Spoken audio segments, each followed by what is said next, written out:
Almost a cold intro era there. Hello, folks. How's it going? Need a microphone to talk, right? Didn't have this one on in the beginning, but I am here. What is going on? Another edition of Boxing History every night. It's been a while. It seems like it at least. I know I've been gone, but I was working on something that I felt was pretty special. And you will have noticed it by virtue of the release of the Denver Ed Martin video, which there's no coincidence that that's what we're talking about here tonight. Denver Ed Martin, the Colorado Giant, otherwise known as. So, of course, as always, it's great to be here. Great to have these discussions. And it wouldn't be the same without being able to have the dialogue that I get to have, we get to have.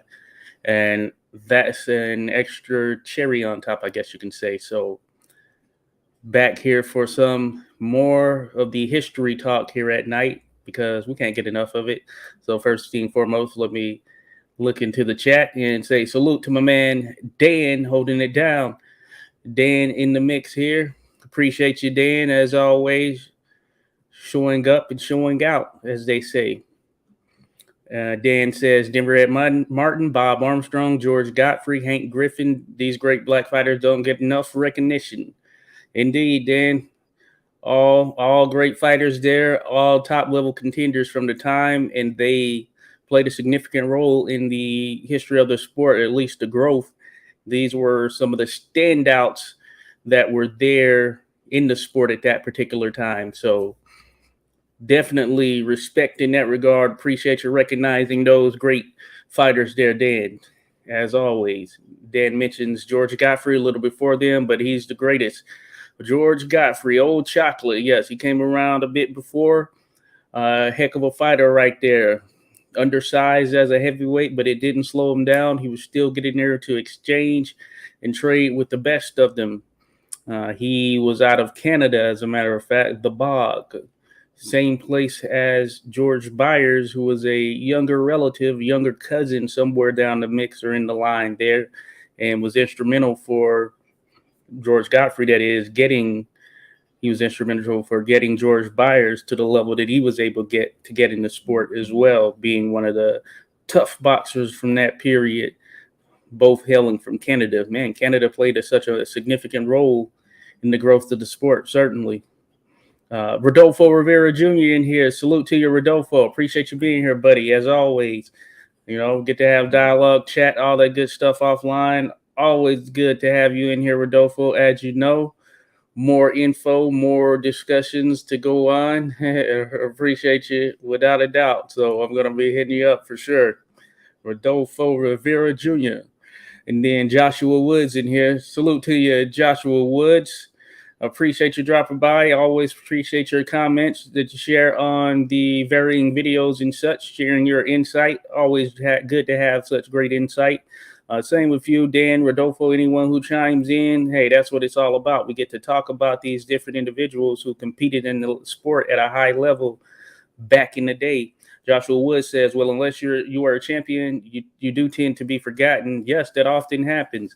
Those who have the belt attached to their name. So there's some good to it, I guess, in terms of when we think about here in modern times, there are a number of belts that are out there by comparison to previous times. So therefore, more people get recognized as champions. And I know it means a lot for these boxers. You go through those ranks for all those years, starting when you were young in most cases, and then one of the highlights of the prizes is to be recognized as one of the best in the world. So getting an opportunity, however that comes, to compete for and to win a world title, that is always much appreciated by the competitors in the sport. So I tip my hats off to them. So sometimes I think about that when we say, hey, we should have less belts.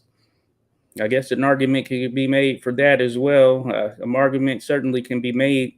And then I guess to counter, hey, more people get recognized as champions and they at least have something attached to their name in the sport. So it's very interesting for sure. But we know things have shifted a great deal by comparison to then. And I think that's just kind of the natural flow of things and how it goes in the sport in itself. So that's the way it is. That's the way it is. Salute to Joseph Phoenix. Joseph, great to have you in here. As always, Joseph, another individual who always shares a good deal of information. And it's always great to have you share that information, Joseph. And I appreciate you dropping in once again. It's always a good thing.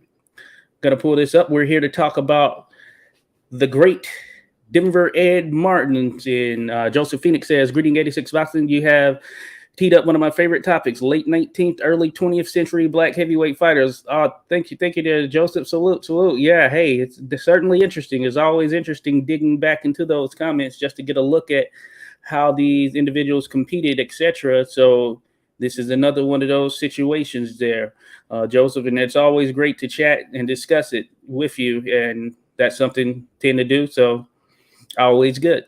Appreciate you being here and being able to talk about it. Joshua Wood says your Fred Fulton video is one of the few online about the man. Oh, yes, indeed there, Joshua. That was a fun video to make. It was a fun video.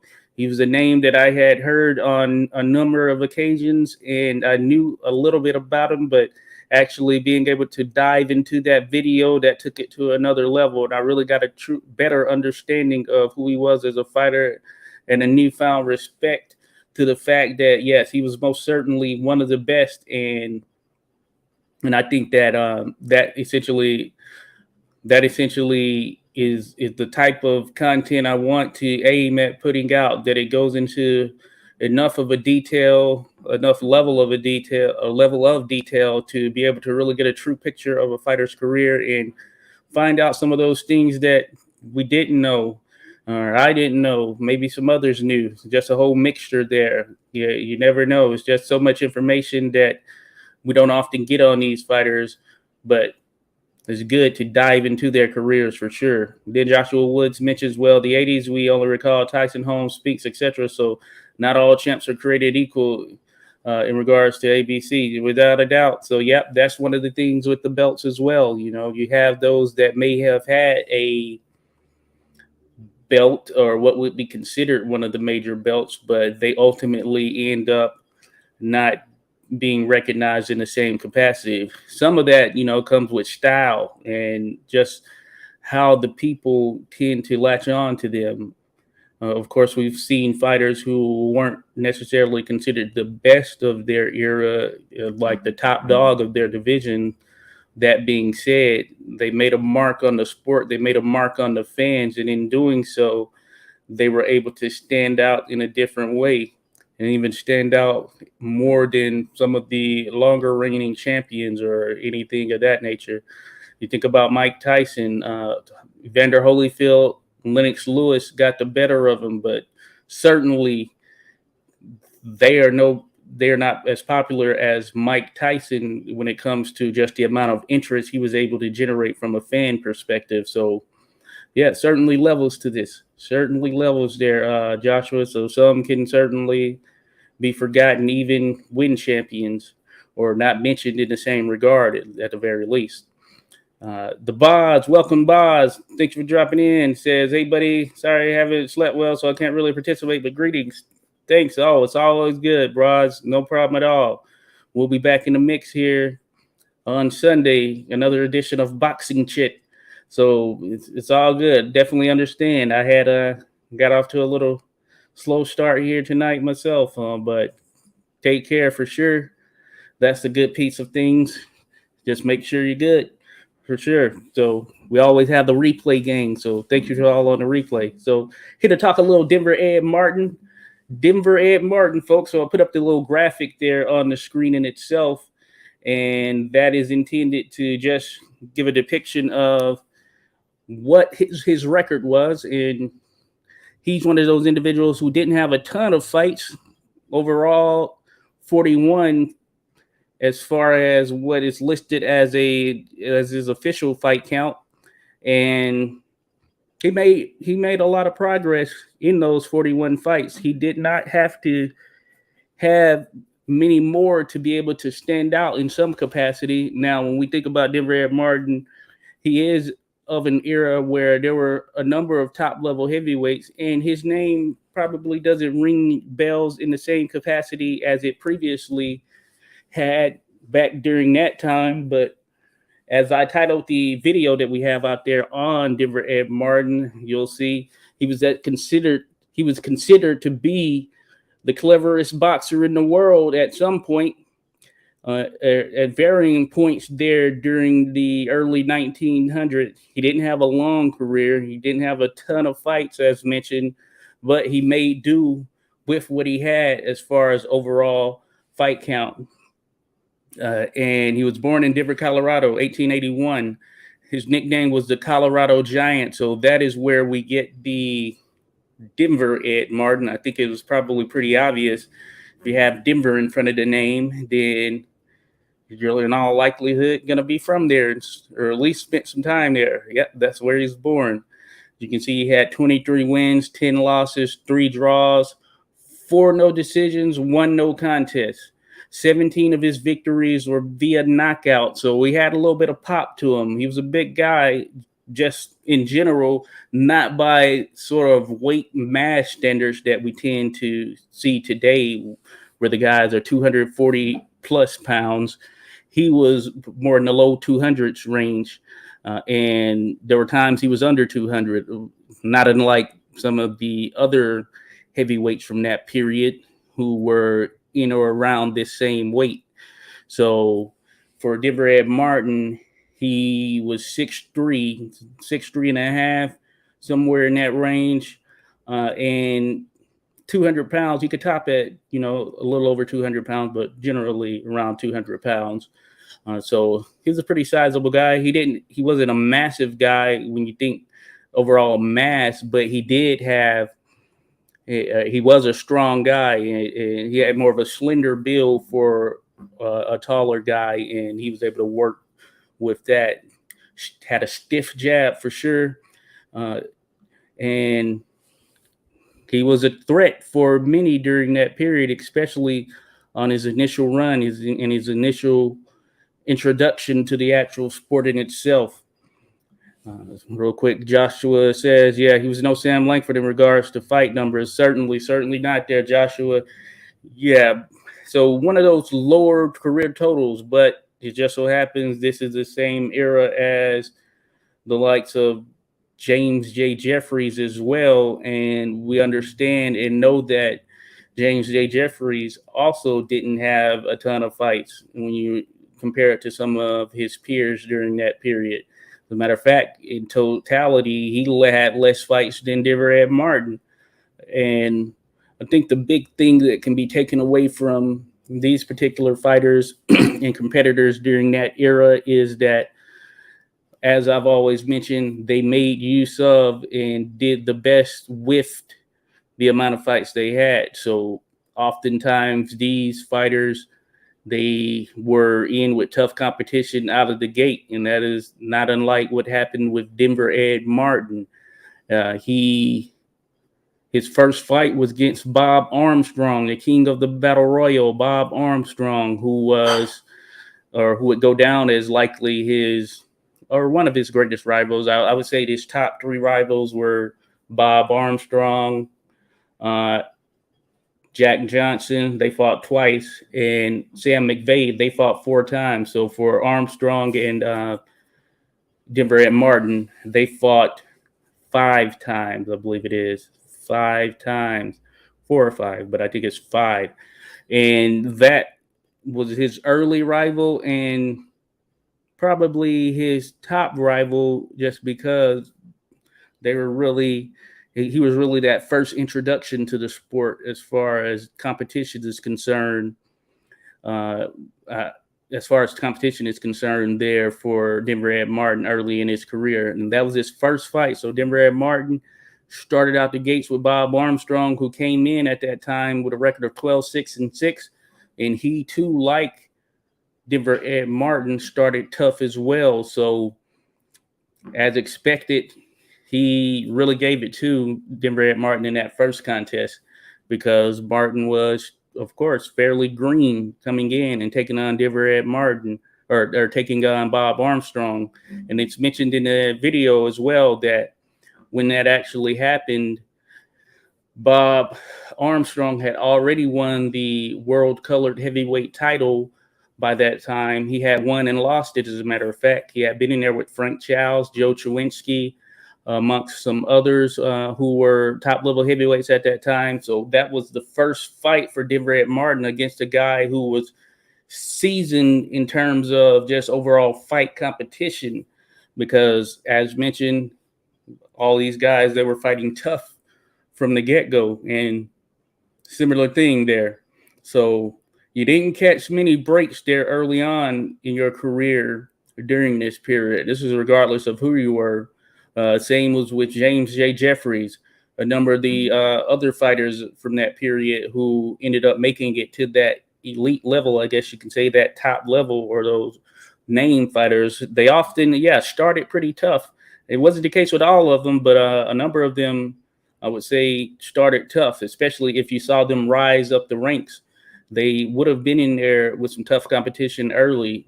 And, that can be a gift and a curse. Some would say it can expedite your growth. Some could say it can stunt your growth. As a matter of fact, I put up a poll on the channel, and this was a poll in relation to the potential of Deverett Martin and James J. Jeffries matching up. Now, the overwhelming majority selected Jeffries and are still selecting Jeffries, really, which is understandable, of course, because Jeffries overall was the better fighter in the long run. But a lot of the comments that are coming in certainly go both ways in terms of Deverett Martin and what was considered his prime, and him kind of never getting the opportunity to fully develop. So it all varies in some sense. It's just one of those things, and you can look at it from different lights for sure. But he certainly was in there tough from the jump, and I think we recognized that, especially when he got to that point where he started to be more on the downside, I guess you can say, of his career, even though he was only about 4 to 5 years into his career before we saw that start to happen. So that, again, ties to the phrase or saying, all wins and losses aren't created equal. Sometimes it's about the competition and who you go up against as well. And some, they have top level resumes or top level records, at least, that look good on paper, but that doesn't necessarily mean that they were the type of fighter that, the record may otherwise indicate. And you never know when that's the case right there. Real quick comments. Joshua Wood says, I think McVeigh was his never won. So he won one against McVeigh there, Joshua Woods. I think it was only one that Deverett Martin won against him, but the other ones he lost. And this was an early career Sam McVeigh as well. Sam McVeigh he came into their first contest under 10 fights, I believe. He was 7-1, I want to say. So that goes to show you that, hey, even all these guys, like I said, McVeigh, he was in there tough. That was his third fight, or that was his under 10 fights he had fought Deverett Martin, who had really been on a run. Pretty impressive run, as a matter of fact. Dan says, fought Frank Craig 3 times. Big Frank, all 3. Yes, indeed. The Harlem Coffee Cooler, Frank Craig. And Frank Craig, of course, former colored world middleweight champion. Very good fighter. Fought a lot in the UK. And this fight, the fights with Craig, just so happened to take place in the UK. He might have had an exhibition in there. I know he had 2 fights back to back with him. As far as the third, one of them might have been an exhibition if it went down there, Dan. But I remember 2 for sure. Don't track him. But Frank Craig, very good fighter, that was one of the toughest and one of the top guys during that period. Just had a lot of great experience. Now he was smaller than Deverett Martin, and Deverett Martin knocked him out twice in a row because of such. And going into those contests, Deverett Martin had an agreement that he would knock Frank Craig out prior to the 10-round limit, and he was able to succeed on it. Knocked him out in the third and then the fourth round in back-to-back fights. So he had a little bit of pop to him, especially if he was in with some guys who were a little smaller. So Joseph Phoenix says, in this era, especially for black fighters, there were a lot of bootleg fights. Fights were official, if noted in newspaper reports. There were bouts in the back room of saloons and also smokers. Most certainly there, Joseph. Most certainly. That's a great caveat to throw in there. There were always these different fights that were taking place that we don't have records of. There may have been some money exchange, all of that, but it didn't necessarily mean that they were sanctioned. And oftentimes you had a number of non-sanctioned fights, which is what Joseph is referring to there. And smokers, it's almost like these are sessions that go on and it's with full intensity as though it's a real fight, and it's one of those things that you certainly have to take into account from back during that time, because that was the way it went down.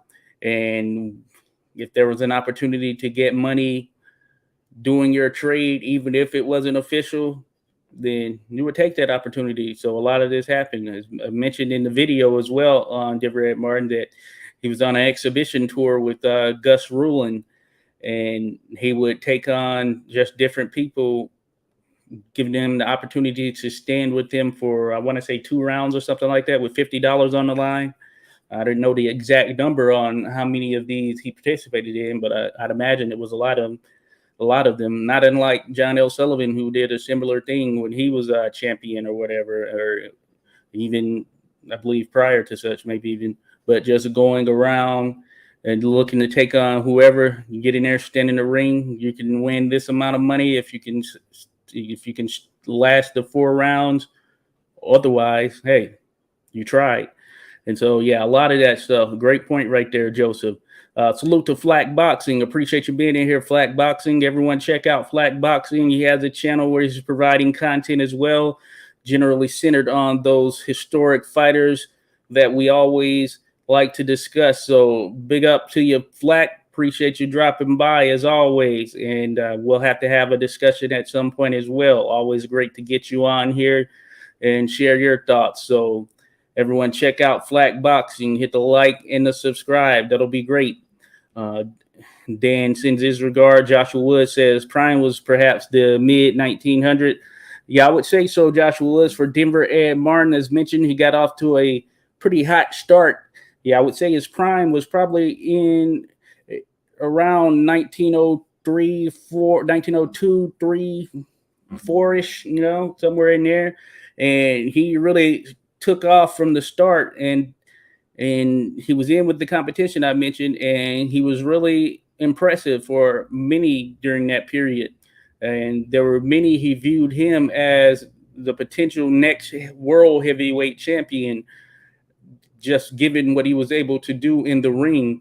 And the thing is, he didn't get the opportunity at a world heavyweight title shot, but that was derailed in 2 ways. One, he never got to fight with Jeffries. I know Jeffries mentioned that he wanted to give him an opportunity, and there were attempts to make the fight. It never got made, especially during what I think would have been the optimal time frame, 1902, because 1902 is when Martin was on the back end of his impressive streak, a streak of, I want to say, around 16 fights unbeaten.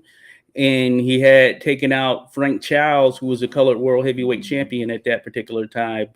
And the fight wasn't able to be made there.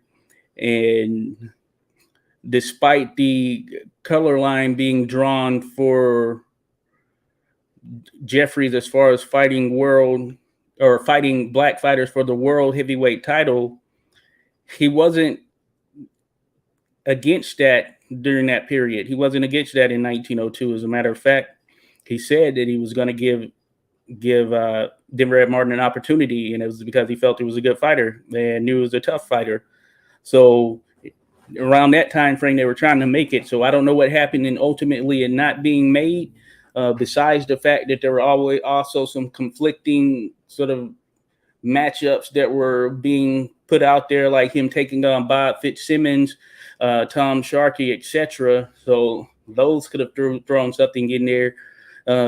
But also, he ended up being stopped by Jack Johnson, who was early in his career as well, who was under 20 fights, certainly over 10 fights at the time that they faced each other. They were generally close to each other in terms of the number of overall fights, but I do think that Denver Ed Martin had maybe a few more fights than Johnson did at the time, but Johnson had already been making waves and his name was known. So he and Denver Ed Martin fought, and he was the first to sort of derail the apple cart in some sense when it came to Denver Ed Martin. But it was done so in what was considered to be a terrific fight, an impressive fight that some regarded as the greatest fight they'd seen at that particular point. And then thereafter, there's a promoter by the name of TJ McCrary. In the video, I'll call him McCrary. So just a little thing there. But TJ McCrary, he was a promoter from that period, and he viewed it as the greatest fight that he'd ever seen right there. And that was the fight between Jack Johnson and Denver Ed Martin. And I think that speaks volumes right there on how tough of a fight it was for both of them, as a matter of fact. So, yeah, his prime was right there in that particular time period, Joshua. And this, like I said, this would have been probably around 4 or 5 years in. And also that on top of the fact that, as we mentioned, he didn't have a laundry list of, official fights per se. But certainly he had been out there and he had been traveling with Gus Rulin. He had been picked up by Billy Madden at that particular time frame. And therefore, he ultimately, he was on the road a lot. And they were doing exhibitions, as I mentioned, traveling here, there, wherever. So maybe just some of that played into it as well. You never know what some of these fighters are, certainly taking into account the unofficial stuff, how that may have had an effect on things as well. Dan says, toughest era for the heavyweights, 1890. Certainly a very tough era right there. Tough era.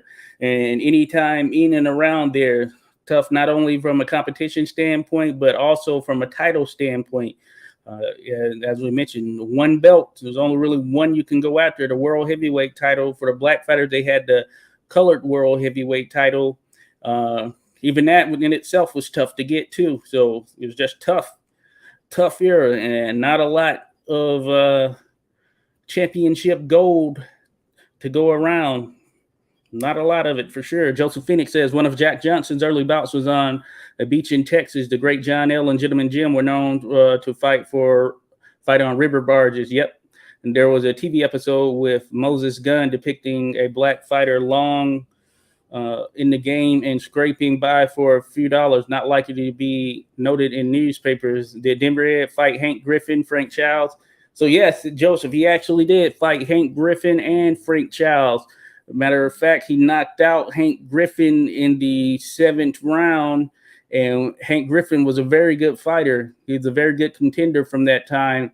There's a video on the 86 Boxing channel of Hank Griffin. Now, it is one that just goes over some of his kind of more higher profile fights, I guess you can say, but still a video nonetheless. And it just dives into his career. A solid, very good fighter. And on this run that actually Denver Ed Martin was on, because he lost his first fight to Bob Armstrong, right? And then before that contest, or at least coming into that first contest with Jack Johnson, he was 15-1-1. So outside of that draw, he had won everything up to that point. He hadn't been beaten in that period of that first loss in his first debut fight. So in the midst of that was Hank Griffin, and he was able to stop Hank Griffin, as mentioned, and he did defeat Frank Childs. It was a 6-rounder with Frank Childs, and the colored world heavyweight title was on the line in that contest, and it was the Denver Ed Martin all the way. And we know Frank Childs is a crafty and tough fighter, and what happened was Frank Childs had trouble with the length of Denver Ed Martin, and that ultimately proved to be what allowed for him to actually defeat Childs in from all indications, a fairly comfortable manner. And Childs just could not work his way in, and he was being stung with the jab each time he came in. Stiff jab, as a matter of fact, and it was reported that Childs, his face was bloodied, swollen, all of that stuff, and it was just because that length played trouble to him. We know Frank Childs, as mentioned, crafty fighter. He was about 5'9", so he wasn't a tall guy, but he was a solid guy, stocky guy. So he had pop as well, so he can knock out bigger guys and all of that stuff. But he just had trouble getting inside on Denver Ed Martin, and therefore that's how Denver Ed ended up picking up that colored world heavyweight title. And ironically, he would lose it to Jack Johnson, and Jack Johnson would not lose it. It would just only be relinquished after Jack Johnson won the world heavyweight title when he beat Tommy Burns, right? So that was 1908. So from, I believe it was 1903 when the title was won from Denver Ed Martin as far as Jack Johnson. So, yep, it's February 5th, 1903. Jack Johnson won the title. So Jack Johnson held on the title until 1908, and he only gave it up after winning the world heavyweight title. So then the colored world heavyweight title went on for a number of years thereafter, but really it ultimately went away. It ultimately went away at some point. And I think this was a little bit prior to Joe Louis's era, or right as Joe Louis, maybe after Joe Louis won it, somewhere around there. That's when I think the title went away. It could have been a little bit before, but I think it was, that coincided in some capacity with Joe Louis in some sense. So yeah, he was in there with those guys for sure. Joshua Wood says, Martin beat Griffin. Yep, indeed there, Joshua. Indeed, beat great Frank Childs and Gumboat. Indeed, Gumboat Smith. He fought Gumboat when it was early in Gumboat's career. And now, of course, you never know how a fighter reacts to it. But Gumboat, he went on, and it didn't faze him as far as the loss, because he went on to fight a ton of fights against a lot of high-level competition. You know how it is. It's interesting. Certain guys, they take a loss, especially a knockout loss, and they're never quite the same. But then you have other guys who they take it and they jump back in there, and it doesn't weigh on their mind. Maybe it does internally, but from a physical standpoint, it doesn't seem to weigh on their mind in the same capacity, you know. One of those interesting things, because that's the mental part of boxing that makes things very interesting. Dan says, yep, Hank Griffin there. Joshua Wood says, money does talk. Dempsey was close in getting the deal done versus Willis, but the money fell through, so no fight. Joshua Woods, I know of that notion right there in the discussion surrounding that. So I'm still, I'm a little bit uncertain on the whole situation with the money, because we did a video. It's on the channel on Harry Wills, and I wanted to get others' thoughts. Maybe some others know, but I know there was mention of a check bouncing with Jack Dempsey as it related to a fight with Harry Wills, and I know Harry Wills kept like $50,000 or something like that, but I couldn't find anything substantiating the check bouncing. I knew money was there. There was a prominent promoter from the time who offered $150,000, and I think that's where this money situation comes from, where I guess the check not clearing or the discussion surrounding that. And I forget this promoter's name, but it's in the Harry Wills video on the channel. And I know that there was still an issue with the fight being made, but the money was there, and it had been offered well before at least that 1925 contract signing. It wasn't so Tex Rickard was the promoter of the fight that ultimately took place, but there was someone else who actually put on or offered up the money for the contest prior to Tex Rickard, because Tex Rickard's stance was that he wasn't going to do the fight because of the Johnson Jeffries fights and some of the riots and things that took place after that. And he didn't want to see that again. So he ultimately said he wasn't going to do it. But back then on the tail end, of course, he agreed to it. But there was someone else. I'm going to try and find out who that person is. I'll tell you the name of the person, as a matter of fact. I just need to pull it up, and I'll let you know. But there was someone else who was in there that offered some money. But yeah, so that's what I recall. But that may have been a case right there, Joshua, as you mentioned, in terms of something with the money. But I know that I couldn't find anything on this check bouncing story that Burt Sugar shared. I know he's one who shared this story. I couldn't find anything directly on it myself as related to the fight with Wills. But that's not to say it didn't happen. I just couldn't find anything. Promoter. But I'm gonna find who that promoter was that or maybe I'm calling him a promoter and he was a little something different than a promoter. Okay, so yeah, so it's William A. Brady.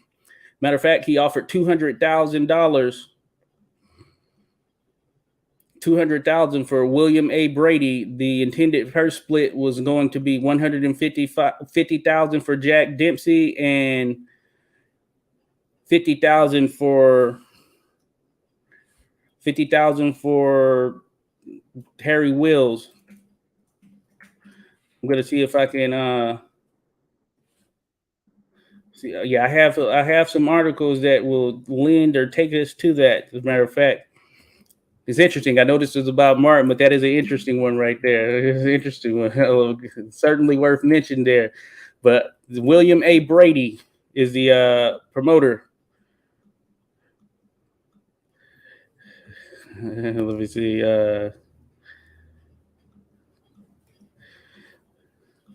Yeah, I have some stuff here. I had to pull it up here in a sec, and then we can continue on the Martin journey. But yeah, this is all interesting stuff right here, historic stuff for sure.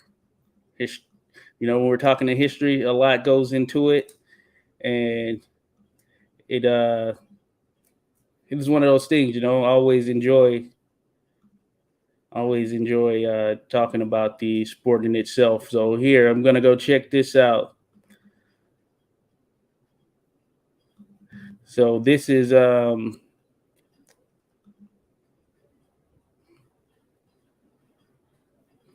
think people can see this. I think people could see this. This is one in relation to.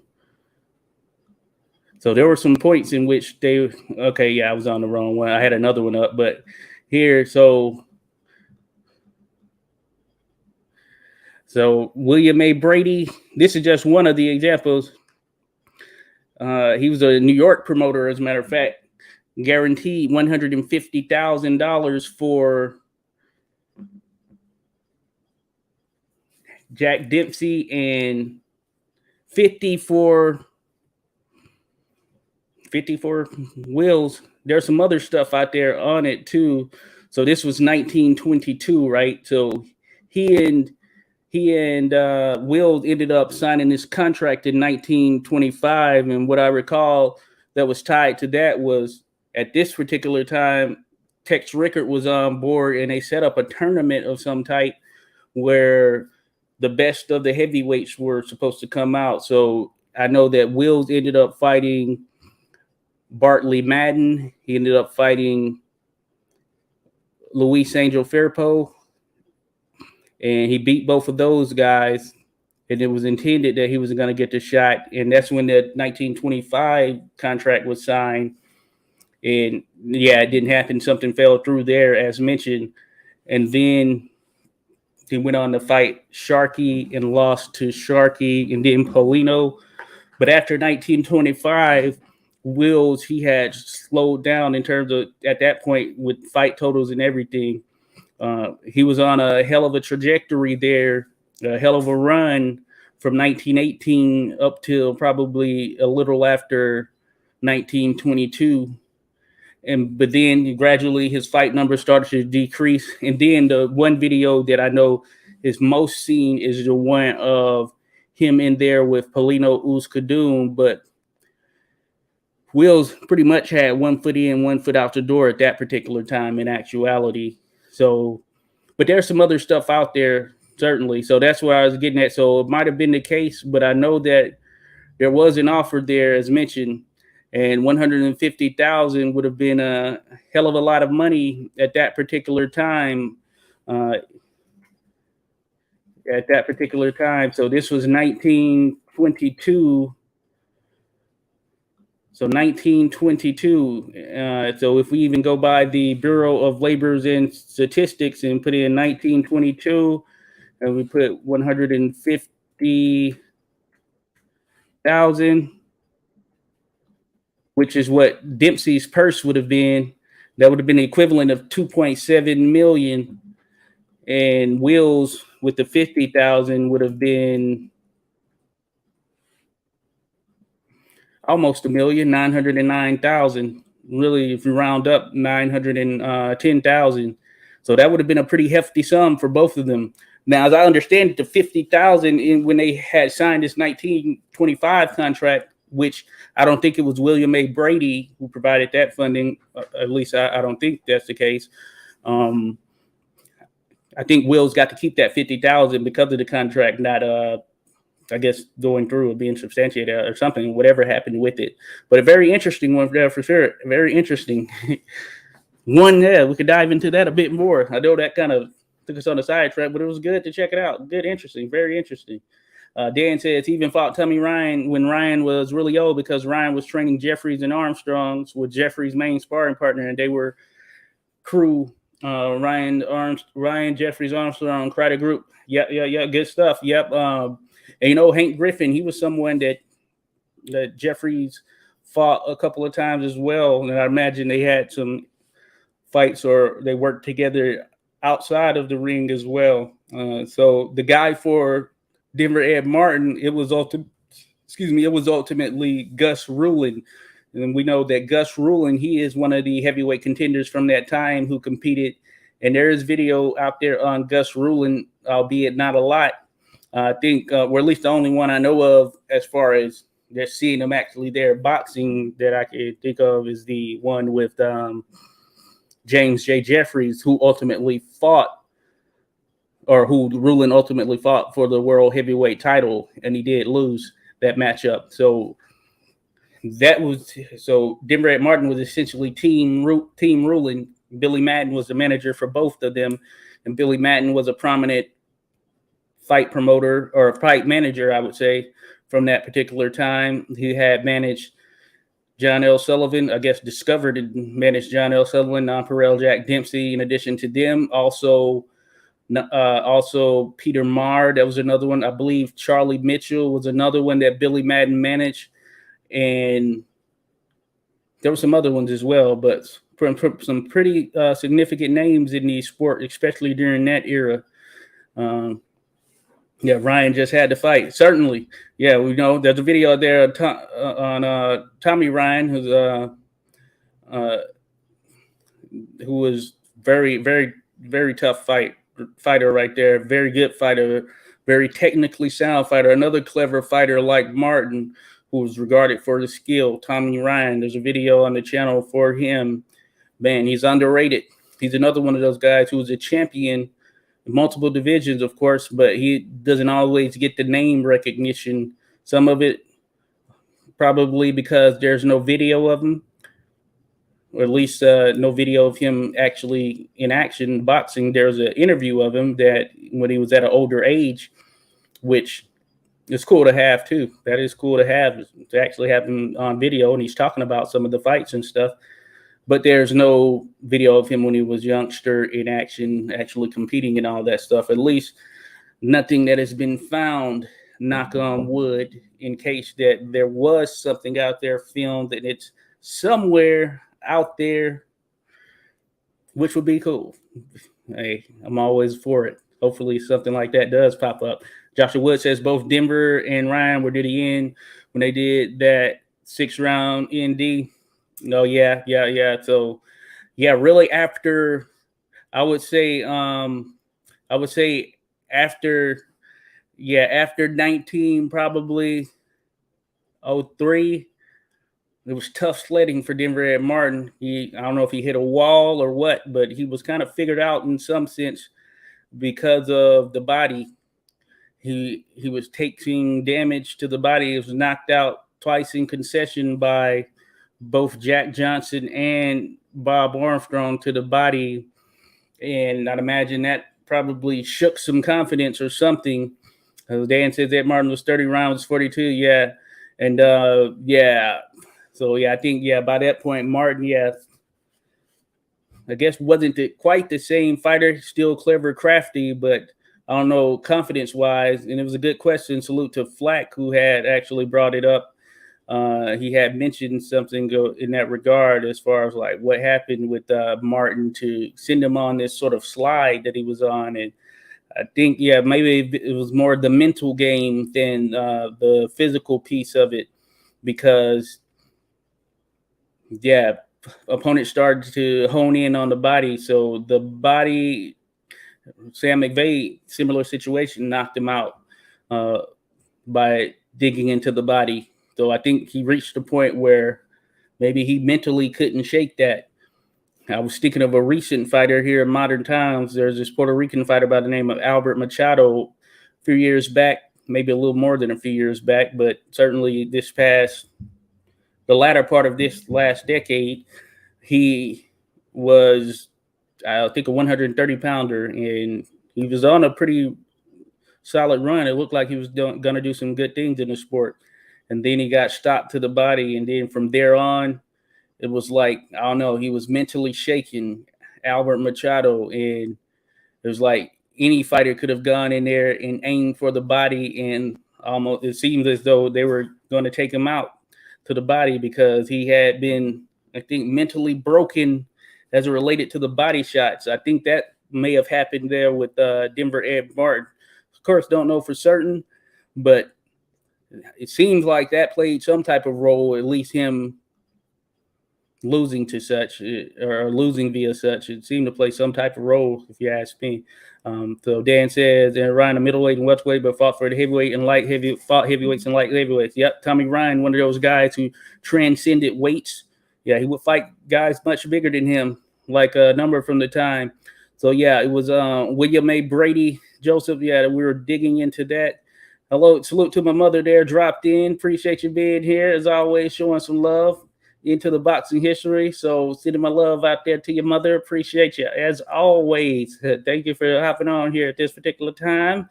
Rickard did not want other Jeff Johnson aftermath. Okay. After the, Jeffries Johnson, he didn't want that. Willis got 50K. He was really sharp. Willis ended rich New York real estate. Indeed. His wife was his partner. Harry Wills,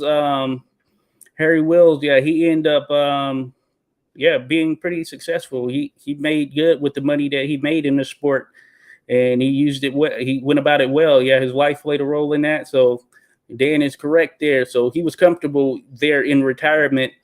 And so I think, of course, stepping away from the game is a lot easier when you're comfortable financially, which is why even when why on that back end, the fight slowed down for Wills, and he kind of had one foot in, one foot out in some sense. And we've seen where other fighters, they were just in there too long, and the money is the reason behind it, really. It's really the reason behind it. Salute to Bruce Gass, Boxing Jazz, and more.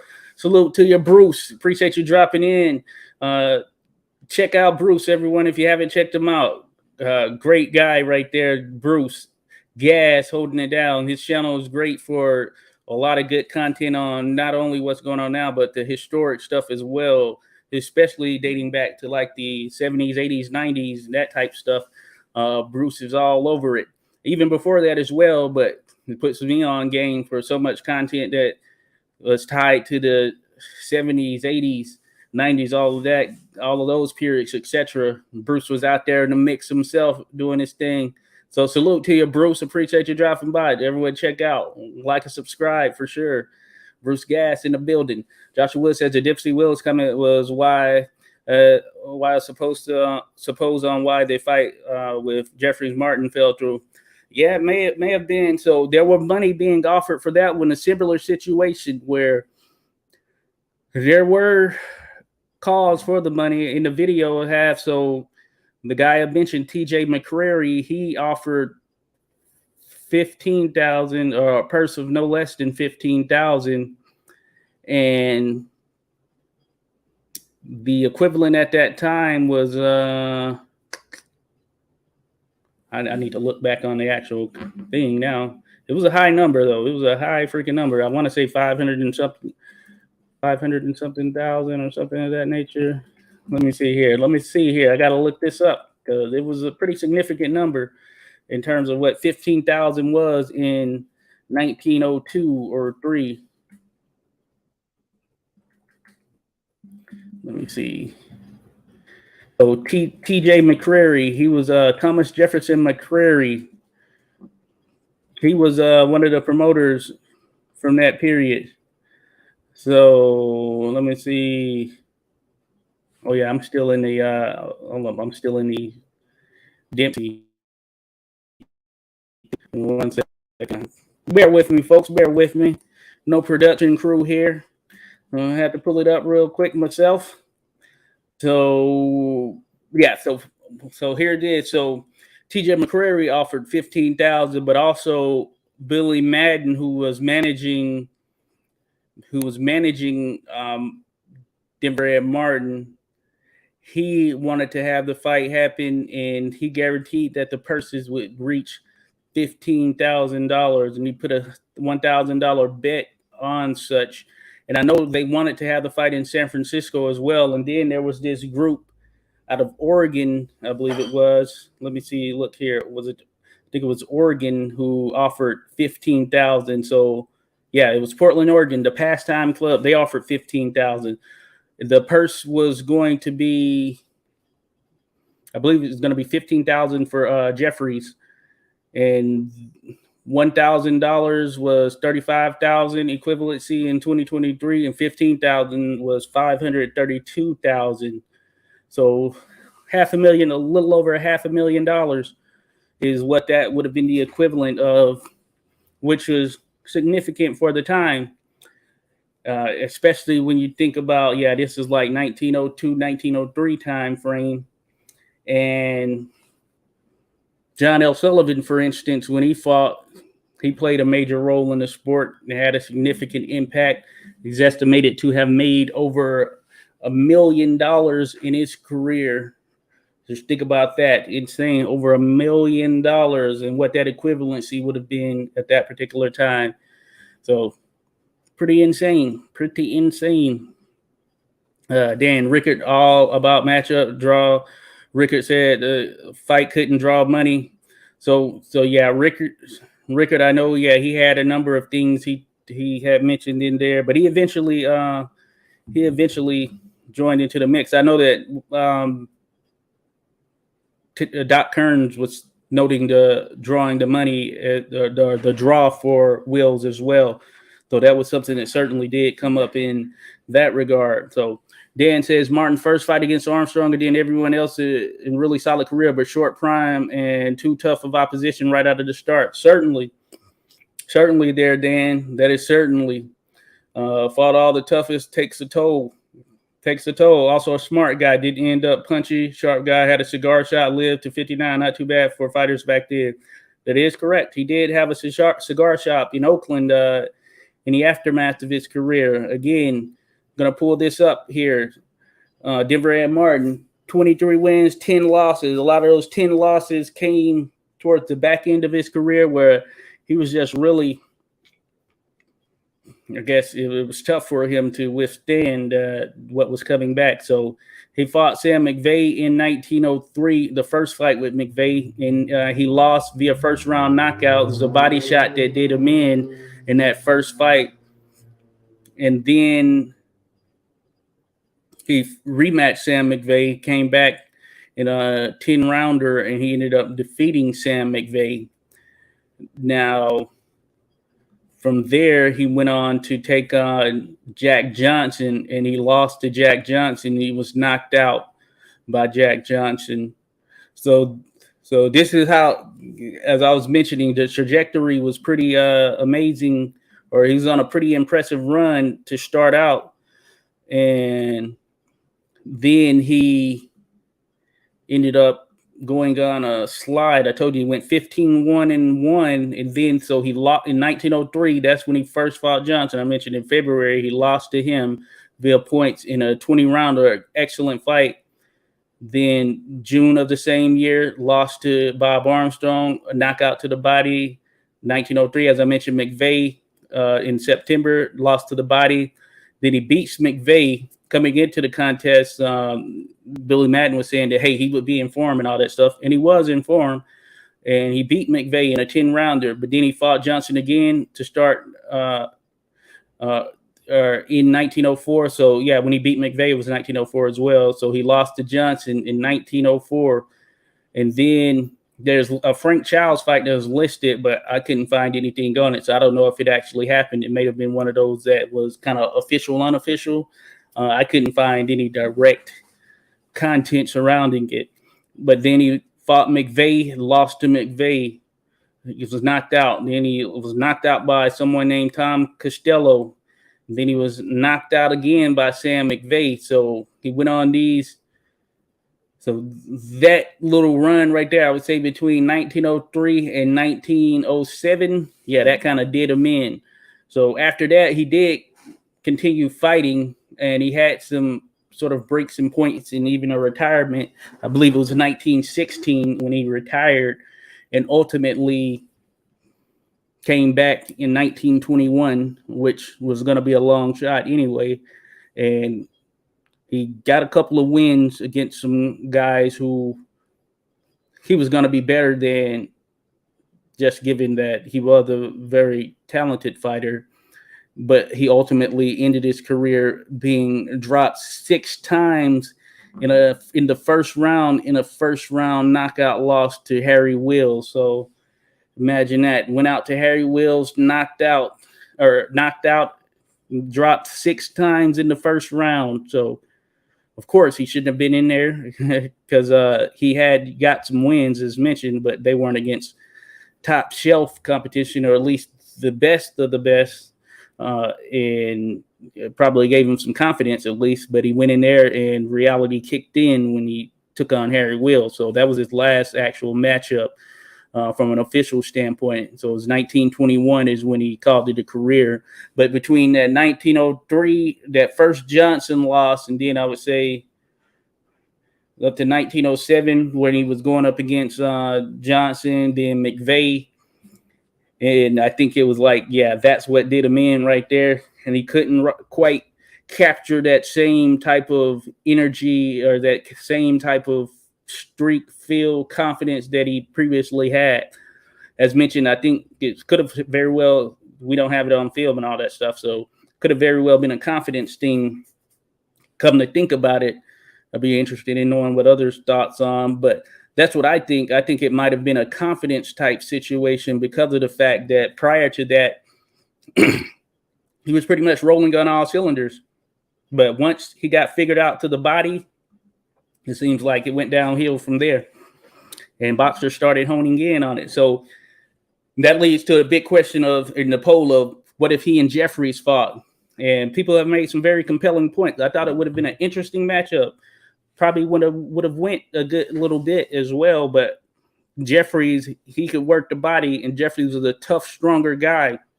Now, Martin had size on him overall height-wise, and I believe probably length, but he wasn't a bigger guy just in general than James J. Jeffries, who was hey, he was put together. He's a massive type guy, given his size, especially for the time. So Jeffries would have outweighed Martin and would have been stronger than Martin for sure. So it would have been tough for Martin. Just given that, because Jeffries also, he was built to go the distance. So that's one of those kind of freaky things about him. Despite him being this massive guy, he also had the endurance, and he could battle through attrition. He could take it to deep waters, and he'd still be on top of his games, which would have made it tough for Martin, who I mentioned was taller than Jeffries at about 6'3.5", but more of a slender 6'3.5", at least by certain heavyweight standards. So he wasn't bigger than Jeffrey, just overall size, math, and girth and strength, and just that endurance. Now, he would have been craftier. He would have had the moves and the looks. He would have had the better footwork, and he would have made it interesting, I think, early on. But it's hard to not see Jeffries eventually digging into that body in a similar capacity to what ultimately transpired with the likes of Johnson and McVeigh, and sort of shaking that confidence. Because, once that happens, once you mentally realize that you can't get a guy out of there and they view it sort of in the opposite, that makes it tough in there in the ring. Alexander Campbell says Sullivan earnings, including his acting on stage. Oh, salute to you, Alex. Alex, welcome. Appreciate you dropping in, buddy. As always, good to have you here. That might include his acting. I don't know if you're saying that as a question or maybe you're just saying, but yeah, I think it does include that as well there, Alexander.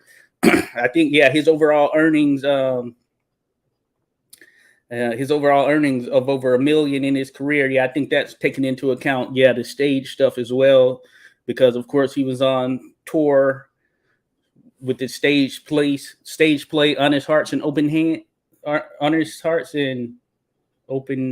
Is it what? I think it's Honest Hearts and Open Hands or something like that, or something like that. But he would end up doing that play, and that supposedly wasn't a good actor, but he was a draw though.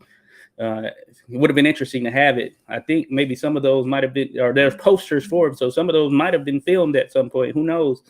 Would have been cool to see. And certainly, if there's something out there we just haven't found. Then gave many articulate interviews commenting on how the young fighters lack skills, no defense skills. Red Martin, good man, indeed. So those guys back then, they knew the game without a doubt. They were skilled.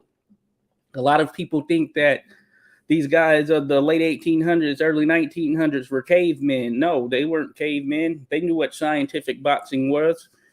They knew how to move their head. They knew footwork and being crafty in the ring. But some people, they don't see that necessarily. But, I mean, you look at some of the things that they're talking about in articles and things of that nature and how they were being covered, you'll realize, yeah, these guys knew the game. They certainly knew the game. All that is built up to this point, as far as where we are in boxing, has been from these traditions, this training, etc., being carried down or carried up in years. So very interesting. Joshua Wood says most top fighters did make more money on stage than fighting, certainly, especially if you became the world heavyweight champion. Jeffries was an interesting case. I know he did some stuff, but he did a lot of exhibitions, but he retired right there in his prime. Excuse me. So that was the case with Jeffries. He retired in his prime, and generally, I guess Corbett did the same, but he came back as well. But Jeffries, were it not for the Johnson fight, I don't think he was going to come back. So he was going to be the one who retired in his prime and stayed away. And we don't often see that in boxing. So Lennox Lewis did it. I guess he was in his prime, or at least close to it, on the back end of his prime. He retired, and he didn't come back. I'm sure it was tempting. And I know he's mentioned of getting offers and such. But Very interesting thing. But yeah, a lot of these heavyweights, they did, especially these heavyweights, but some of the other ones as well. But heavyweight champion was the championship of championships. And that was across all sports. They went into Hollywood, did some stage play, acting, Broadway type stuff. Of course, Broadway before Broadway, but it was a big thing. It was a big deal. And therefore, when that happens, the money starts to come in. Boxing becomes less of the priority. I mean, you have so many obligations outside of boxing that you start to prioritize other things, and it can be hard to kind of juggle it, right? You work to get to that point, and man, you have to take some losses, and I'm not just speaking from a financial standpoint. I just mean in general, just years of trying to build up to the point where you can get yourself into title contention. Then when you get there and you get that title, of course you're going to reap the benefits. You're going to want to reap the benefits of it. So it's not a shock that a lot of guys, especially back then when they got a title or whatever, then things started to change from a financial standpoint, and then the amount of times they were fighting, their interests overall, and they ended up not quite being the same fighter or having that same hunger when they actually lost the title or whatever. It's one of those things. There's a reason, and I think that it went beyond just the fighting piece of it, that Patterson was the first to regain the world heavyweight title. Ali 3 times, but Patterson was the first to do it. You think about all the great fighters that came well before Floyd Patterson. I think it's because, usually once you got that title, you started getting money, started getting a lot of attention, a lot of outside interest. Boxing it's still a priority, but weighing it with other things, it used to be the priority, but then it wasn't necessarily the priority, the 100% priority. And guys lose the title and they aren't able to regain it. I mean, this is one of those things right there. Once Corbett lost it, he couldn't regain it. Once Sullivan lost it, he couldn't regain it. Fitzsimmons, etc. Now, Jeffrey, were the case with Corbett and Fitzsimmons, both, they had to try and regain it off of Jeffries, and Jeffries was in his prime at that time, and it wasn't happening. It's just one of those things. Once Jack Johnson lost it, it wasn't going to be another title shot. He wasn't going to get it again. Same with Jack Dempsey. Lost it, couldn't regain it. I mean, it's that type of thing. But then we started to see some things kind of shift a little bit once we got to the Jack Sharkey, Primo Canera, Max Baer, Max Smelling, then ultimately Joe Louis type of era. We started to see some things shift a little bit, just in terms of where we started to see more guys in there in terms of getting the title. And of course, the stage play aspect wasn't quite the same. The attention certainly was still the same, but the money started to be a bit more than what was the case for guys who weren't necessarily the most popular back in some of the earlier times. And then we started to see a shift somewhat. So Hollywood still played a role, but certainly not as big a role as it had been in those times prior. But there are also a number of other things that factored into that as well. Alexander Campbell says Sullivan made a ton in the stage production, on his hearts and willing hands, or something like that. So that's what it is right there. Alex is on his hearts and willing hands. That's why something would throw me off. I was like, on his hearts and open hands, but no, willing hands. Good stuff there, Alex. But yes, that was a big thing for him. Joshua Wood says, yes, we only had like 20% of all films of the silent era that made it today. Movies, news, sports, etc. That's pretty freaking crazy. Man, I wish we had those. I wish we had that film and all of that stuff. I can understand it, though. I can understand it. I think I mentioned it on here before. It's not necessarily to this same degree, but I remember having a video camera back in like 2006. Yeah, 2006. And you just think about that. It almost seems ancient at this point, but I had a video camera in 2006. Matter of fact, I was in Iraq and I had the video camera there with me in Iraq as well. So I had some footage and all of that stuff, but it was these little tapes, these little almost like small VHS style tape where you're using the actual film. And I don't know what happened to those tapes. I think I just was careless with them. And long story short, I have none of the video. So I don't know. He's in the trash, and maybe in the trash burned or something. Those burn pits there, or I don't know what the heck happened to it. But I'm just thinking about it. That was 2006. I couldn't keep up with tapes in 2006. So I can only imagine accounting for and the fact that we were able to get and maintain some of these dating back to the 1800s. So I'll give them props for that for sure. We have some films and things from the 1800s, but man, it would be cool to have all the rest of them. Cool. That would be super awesome to have those, but yeah, a lot lost. And there's some footage. Speaking of the one, Denver Ed Martin, as a matter of fact, who we're discussing here, I know there's a listing of a footage of him and Gus Rulin in the ring. Is likely an exhibition. As mentioned, they were a traveling exhibition, or they traveled together for exhibitions. They were both with Billy Madden on the same team and everything. And there's listings out there of at least one of those contests, one of those exhibitions is being filmed. And unfortunately, I guess it's lost. Haven't been able to see it or find it anywhere, but it is mentioned. Excuse me. I think if you even Google Gus Rulin versus Denver Ed Martin, some of the stuff or information will pop up.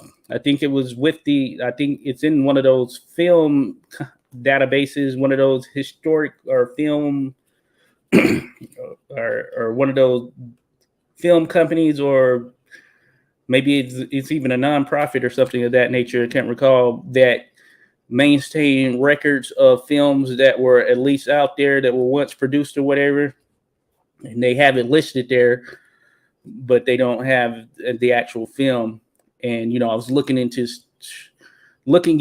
like films, footage, and all that stuff, because we all want to see some footage of some of the old fighters that we had. And I think what the issue is is that you'll have some of these, like even historic places that actually, or these companies or nonprofits, organizations that are tied to the filming industry, that have some films and all that stuff, and they have a tracking and record of films, and they actually have this stuff listed on their sites and all that stuff, but it doesn't necessarily mean that they actually have the film.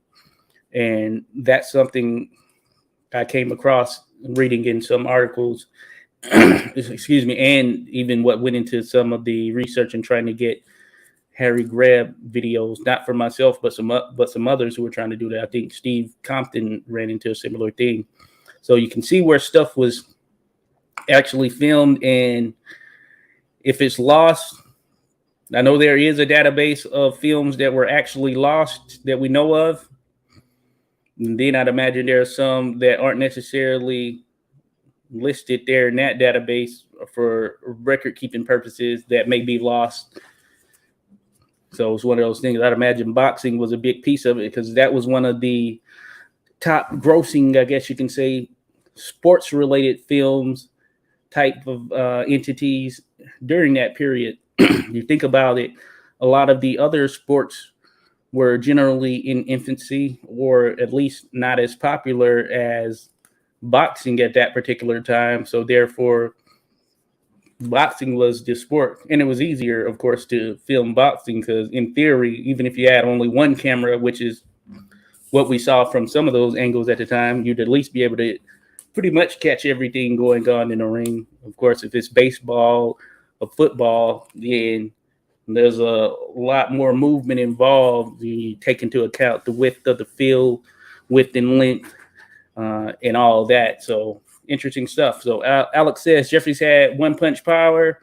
Certainly, he would have been able to apply some heavy damage there to Denver Martin, and that would have been tough. Would have slowed him down, especially to the body for sure. Dan says, yes, he did. Alex Marciano conditioning, tough as nails, world-class sprinter, world-class high jumper, phenomenal. I don't think many, if any, fighters of all time could last with him. Yeah, that's some big-time stuff right there, Dan. So, yeah, that factored into, the body of a man. Yeah, it's what, about 6'6", maybe about 6'1", a solid 220 or something like that. That's a lot to deal with, especially if you were there on the tail end of a fight. He was really built for it, and he was geared towards doing that. Biggest pay to date at the time. Okay. A good number, Joshua Wood says, a good number of the top fights of the 1900s were filmed. So a guy like Martin would have a bit of footage in his day. A color title fight would have been filmed in a day. Yeah, certainly.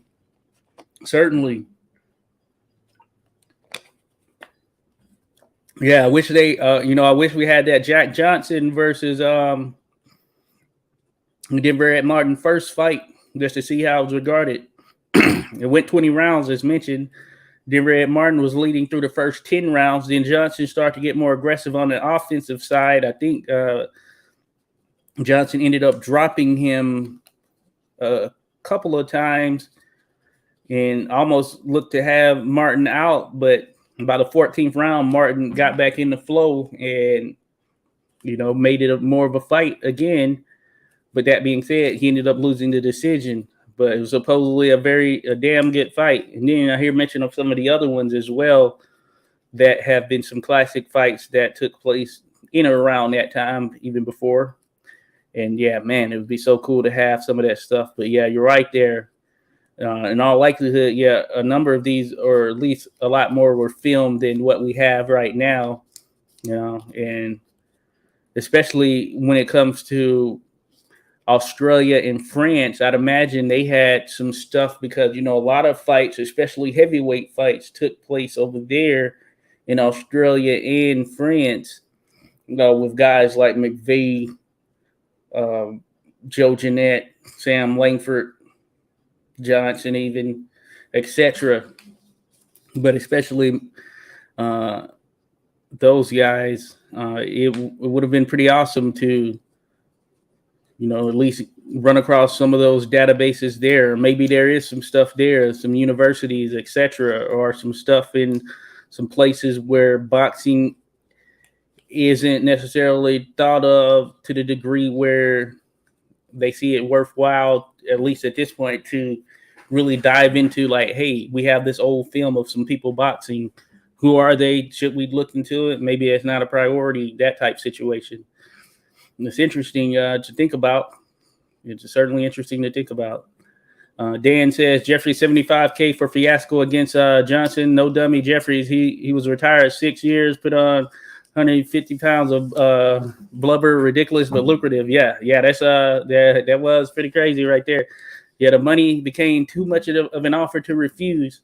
So, yeah, money that can get you out of retirement for sure. Dan, 6'2.5", 227.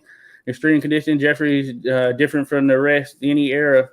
Yeah, he was stand in there. He didn't come back to win. Money, name of the game. Yeah, certainly.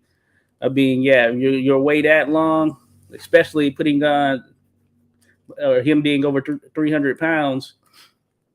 Yeah, that was going to be tough sledding right there for Jeffries, regardless. Even if he was going in with just a above average fighter or average fighter, it was just going to be tough because of the fact that there are so many conditions that he had to have gone through just to even get to that point.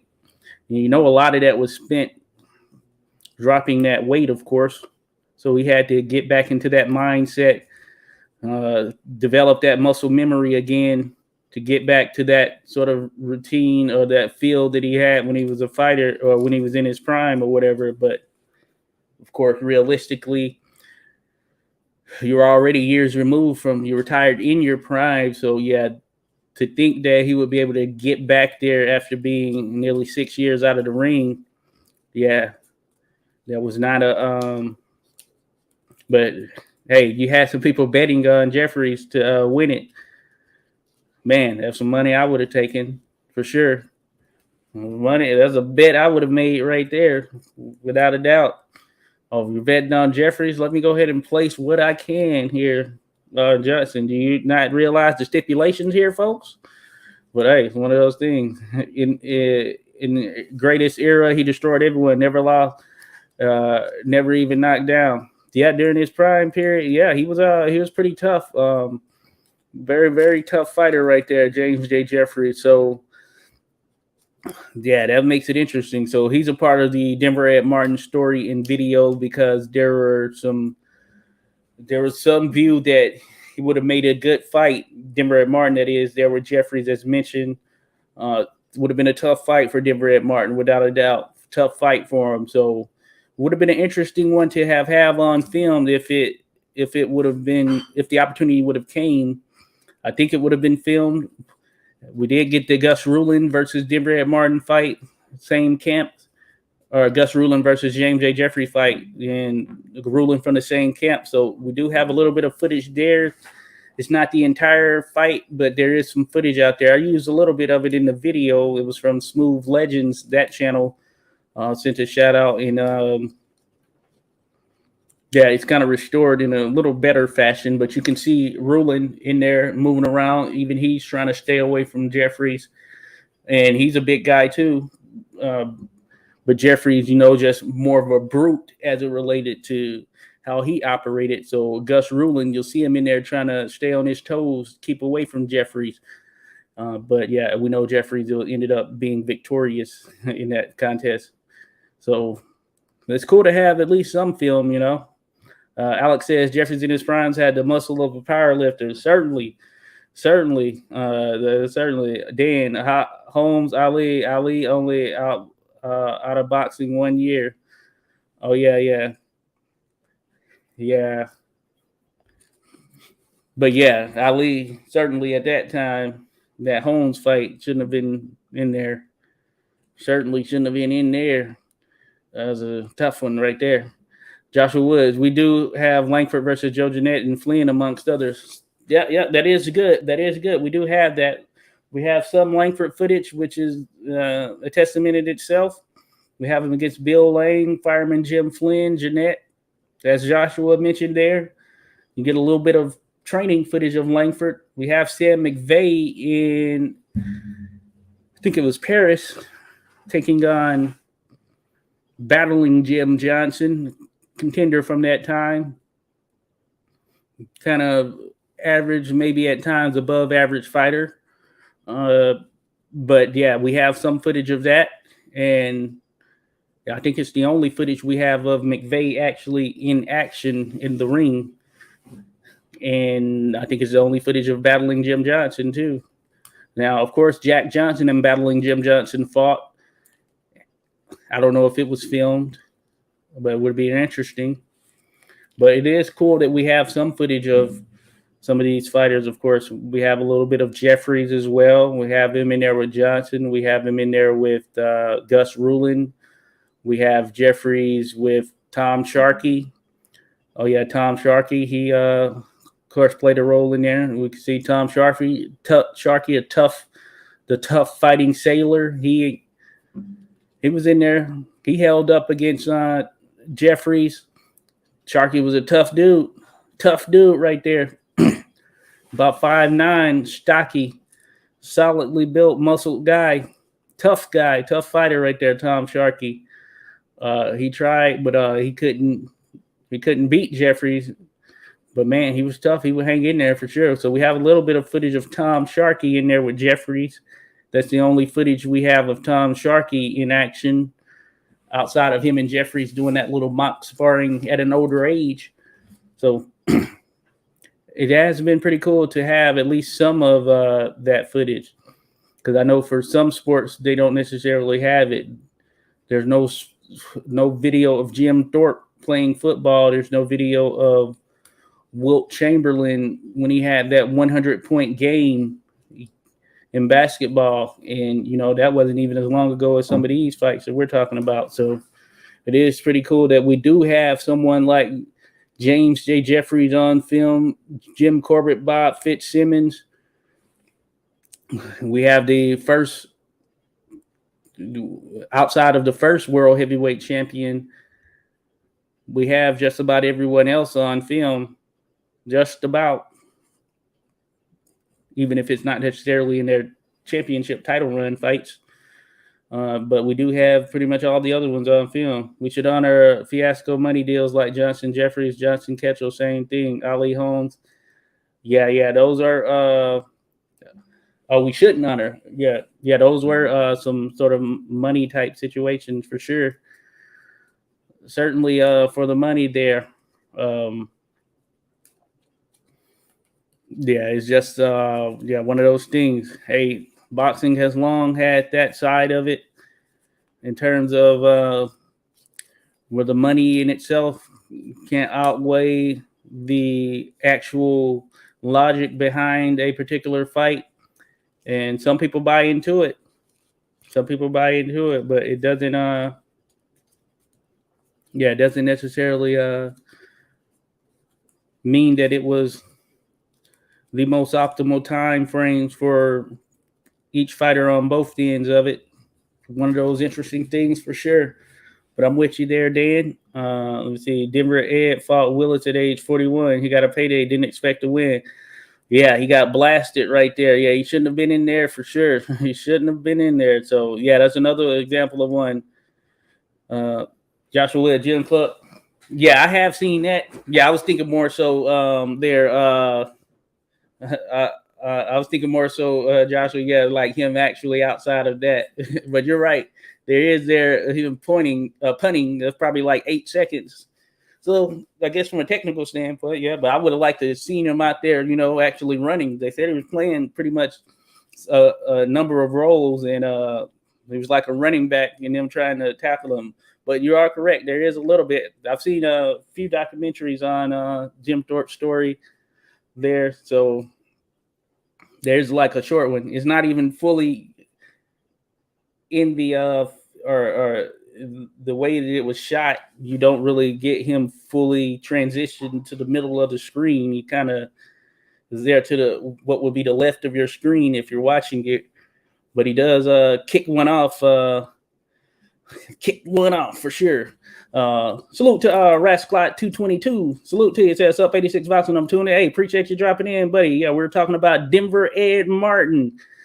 We gotten to the back end of it. We're kind of just talking now, just having dialogue on just some of the fights from that time or fighters, I would say, outside of just Denver Ed Martin, to include like James J. Jeffries we were talking about. But certainly appreciate you dropping by. Rasclot said, love your Floyd versus Rory breakdown. Oh, thanks. Appreciate it. Appreciate it for sure. Always an interesting one right there. I don't mind doing those. I think that no opinion is necessarily 100% right or whatever. So we can all just kind of share our thoughts surrounding such. But hey, everyone can make a case in some particular manner. It's always good to just have the discussions and dialogue for sure, especially as it relates to the history of such. So appreciate you dropping by, Rasclot. Without a doubt. Thank you, sir. Thank you. Again, we're talking Denver Ed Martin. And Denver Ed Martin, I just brought that up again. 23 wins, 10 losses, 3 draws, 4 no decisions, 1 no contest. Denver, Colorado. So we were talking about just kind of getting to the end of his career, 41 total fights. He had there on the back end. He had a couple of contests. And yeah, he was really past it at that point for sure. But you look at that 23, 10, and 3 at face value, or at least you just kind of glance at it and you wouldn't think much of it. But when you really kind of dive into his career, he had a pretty solid run there. Probably could have excelled a bit more had some things been different. But given what he was working with as far as what he was able to do during the time frame that he was in with the amount of competition that was there, that 23, 10, and 3 isn't so bad. It isn't so bad. Pull back some of those layers. It is not too bad at all. And Denver Ed Martin, certainly one of those guys who somewhere between time, didn't quite get the same recognition and isn't as known as some of the other heavyweights from that era, late 1800s, early 1900s, but he most certainly made do with what he had there in the sport. And got to give him props in that regard for sure. Got to give him props. So, very clever, tough fighter, known for the science aspect. He was highly regarded. He was wowing people in that process, with his manager, Billy Madden, even viewing him as being an even more clever fighter than Peter Jackson, the Black Prince Peter Jackson. He had a similar type situation where he wowed crowds and just fans of the sport with his ability, his skill set, and what he was able to do. And he was regarded for that. Similar situation with Denver Ed Martin. Now, of course, Peter Jackson, I think, had a better career overall, and he had a lot more better wins overall too, as far as competition. Peter Jackson, that is. So it is interesting, though. He was mentioned amongst that class in terms of his skill set. So that shows you that he was regarded. He was well regarded for what he could do in the ring. Rascalot says, always learning from you and Random Acoustic. Appreciate you guys. Hey, appreciate you too, Rascalot. Without a doubt. Hey, I learned from a lot of people here as well. Rascalot, yeah. Dan, Joshua, Alex, etc. They're always sharing some great information and content as well. So it's all a community of sharing that knowledge for sure. So I appreciate it. And I always appreciate having the discussions for sure. It's good stuff. Joshua says, Will's KO of Martin kind of was a sign that the old era was on the way out and the new era was started. Yeah, certainly. I guess you could say so. Yeah, Denver shouldn't have been in there, but certainly, yeah, Will's. Yeah, that was 1921. So Wills was at his peak, I think, between that period of probably 1918 to 1922. Wills, man, he was a handful. I regarded him as the best heavyweight in the world at that point. So certainly the wrong time to be running up against Harry Wills if you're Denver Ed Martin on a comeback, on a relatively, competitionless or not necessarily top tier competition type comeback.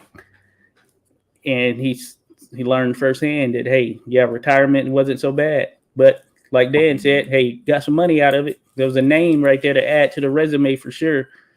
But good point there, Joshua. Joshua. Dan says, real solid greatness, best measured by who you fought. He fought them all from day one. Certainly. Yeah, that's one of the things. That's why I always say all wins and losses are not created equal.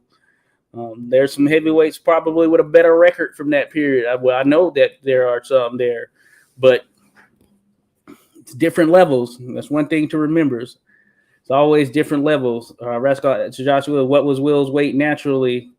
And then Joshua Wood says, I think Will's around 200 range, perhaps 10 pounds more than Dipsy, who was about 190.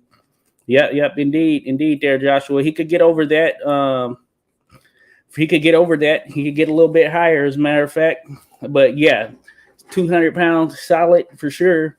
He could get up above that, as mentioned. I know he was over 220 pounds before, from what I recall, correct. But yeah, I throw him in that kind of 200, between 200 212 was probably his more optimal range right there. And he could get lower for sure than 200 as well. But yeah, between probably 200 212, somewhere in there. I mean, that was an optimal range there for Wills, who was 6'2". If you see Wills, he had a pretty wide upper body in terms of his shoulder width. It was pretty wide. And you look at it, especially once he started to mature more, because the early on version of him, if you see like in a picture with, you see him in a picture with Barbados Joe Walcott, which is a famous little picture. It's funny because Barbados is such a small fighter, but stocky. But yeah, that version of Will, that was him early on. But once he started to fill out.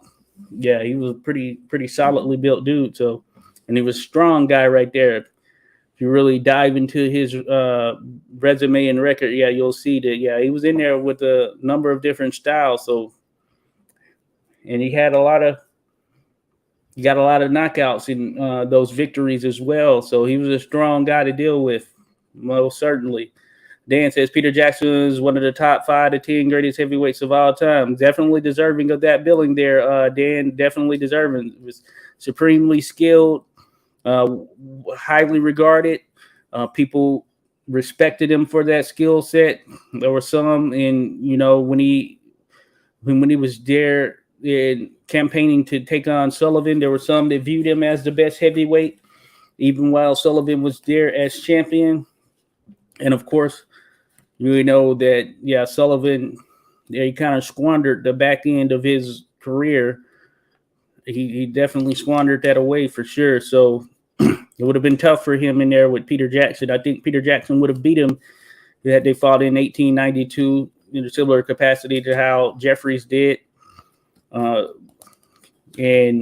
yeah, if you really look at it, Sullivan, he still had some fight left in him, but he didn't have the discipline. Certainly didn't have the discipline there on the back end of his career, and therefore suffered from it, I guess you can say, in some sense. Alex says when Dempsey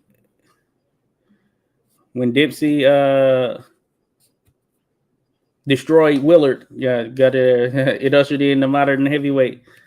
Certainly, yeah, that's one too. I told you, yeah, that's one that that's the one that actually got me into the history of sport. Just seeing that, certainly, Dempsey Willard, man, David versus Goliath in some sense, and yeah, that offensive prowess of Dempsey, just being able to see that on film and how he operated in that particular capacity. I mean, that sent boxing into a golden era, I guess you can say. At least that heavyweight division just took it to new heights right there. And one of those things, because Sullivan, he was known to be an offensive fighter in his time, getting a lot of knockouts and all of that stuff. But we don't have any of that on film or anything. But being able to see Dempsey doing such, this added to the fervor. It just showed. And you're right there, Alex. That was certainly one to take things over the top for sure. Rasclot says, Joshua Woods, thanks for these picks. Wills, he looked naturally lean, whereas fighters today balloon up when they're not fighting.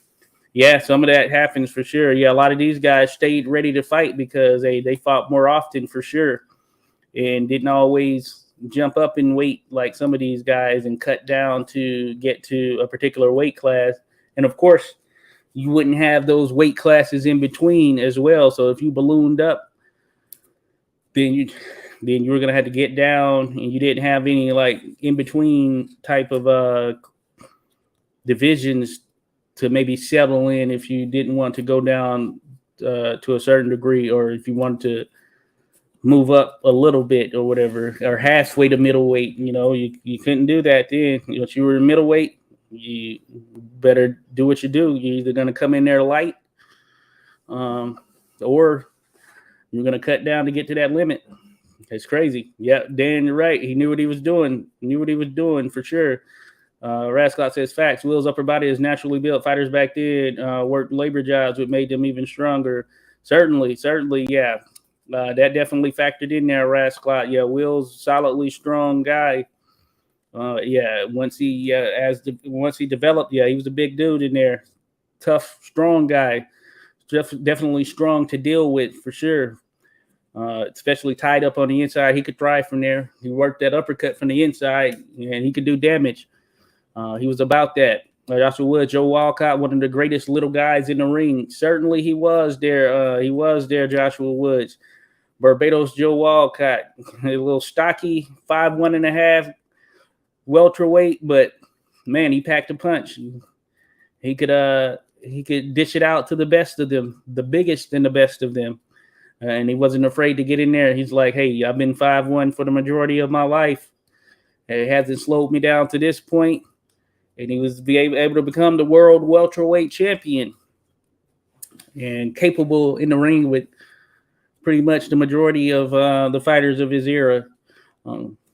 Yeah, but yeah, size. He didn't let size hold him back for sure.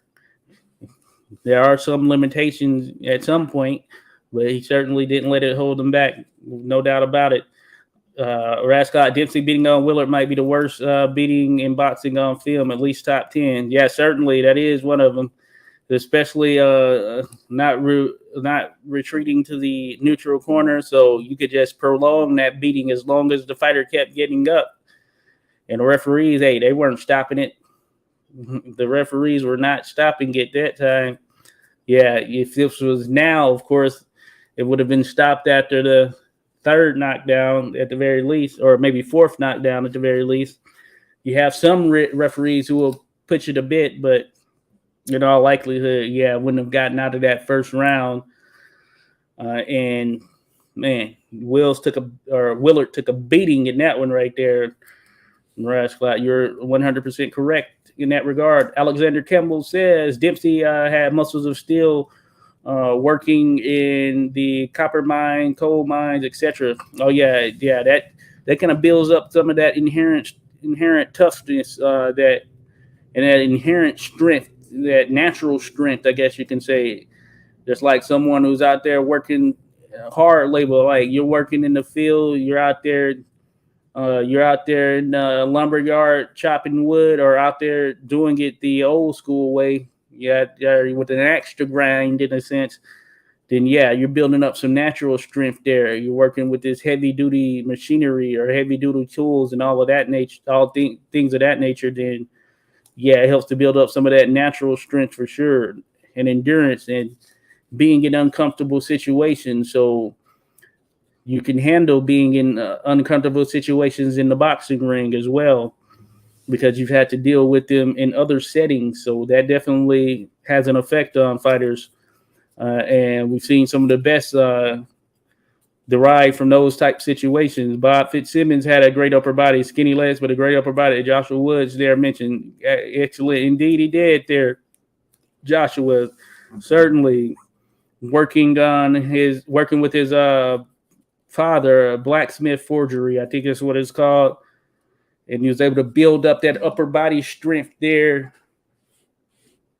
just at a younger age, just working it. You think about blacksmith working with steel, things of that nature, just the amount of tools and things, or the amount of movement and having to lift and all of that stuff involved. Certainly that played into it. So he had that natural power and that natural punch. He could swing a hammer or mallet, and he can swing that fist in a similar capacity. Dan said, yes, common for big punchers, skinny legs, big upper body. Certainly, Dan, certainly there.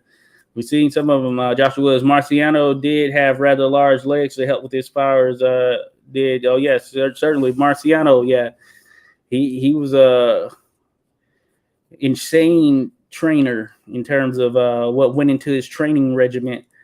It was just insane. He was built for the long haul, and he was just super intense. He approached it with such an intensity that it translated into the fights.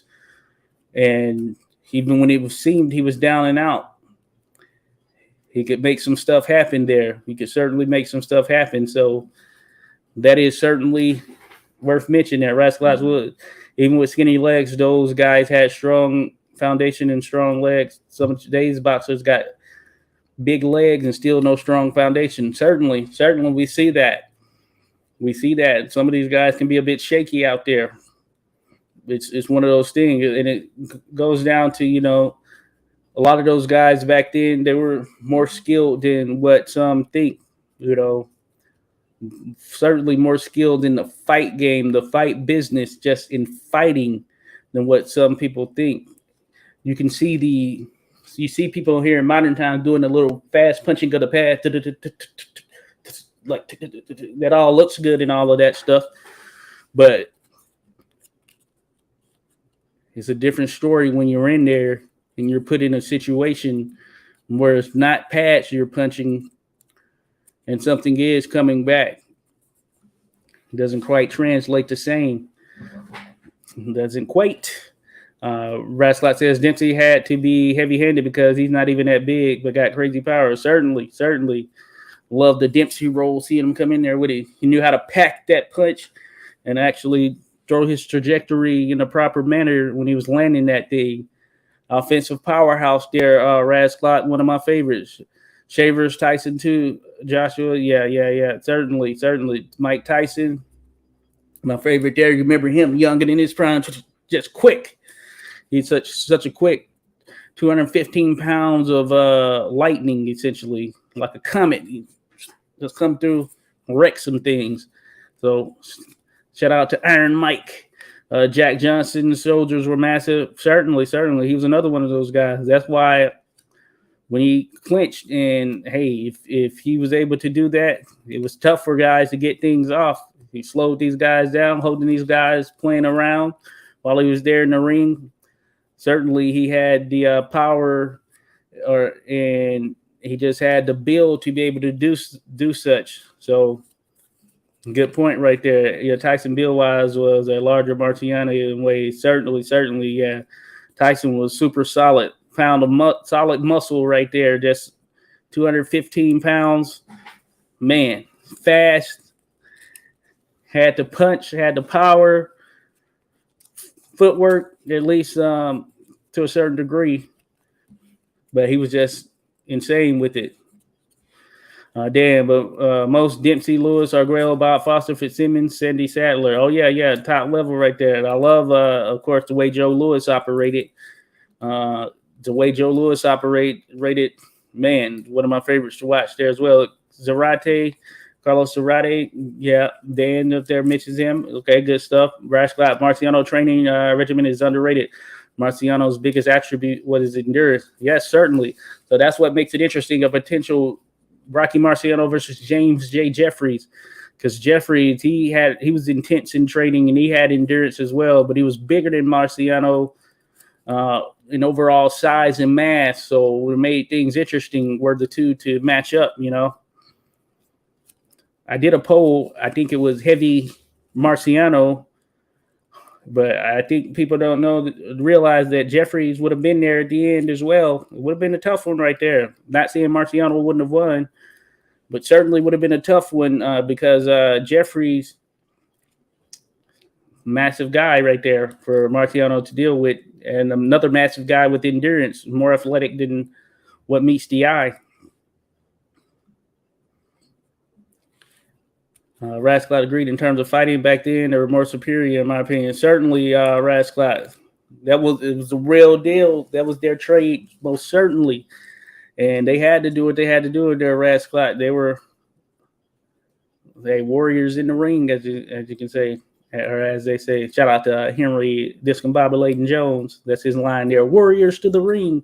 Dan says, great George Vinton, great middleweight and trainer, said men back in the day of Dempsey were stronger at 180 pounds than today at 240 pounds. Yes, certainly. Tough dudes. They were different. They were definitely different back then, Dan. Yeah, I've seen where Benton has said that as well. And I think he knows. He was a great fighter himself, so he would know. He's been in there in the ring, and he's seen those back in the day.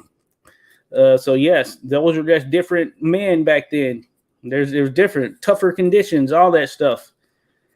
Tougher conditions. I mean, the sport has been built to a point where it's a lot more comfortable in some sense or in some regards than what it was back then. Just tougher conditions. So yeah, those men were built different. Carter is one of my favorites. So Benton versus Carter is one of your favorites. All right, good stuff, Rasclot. I don't think I've seen that. I need to check that out.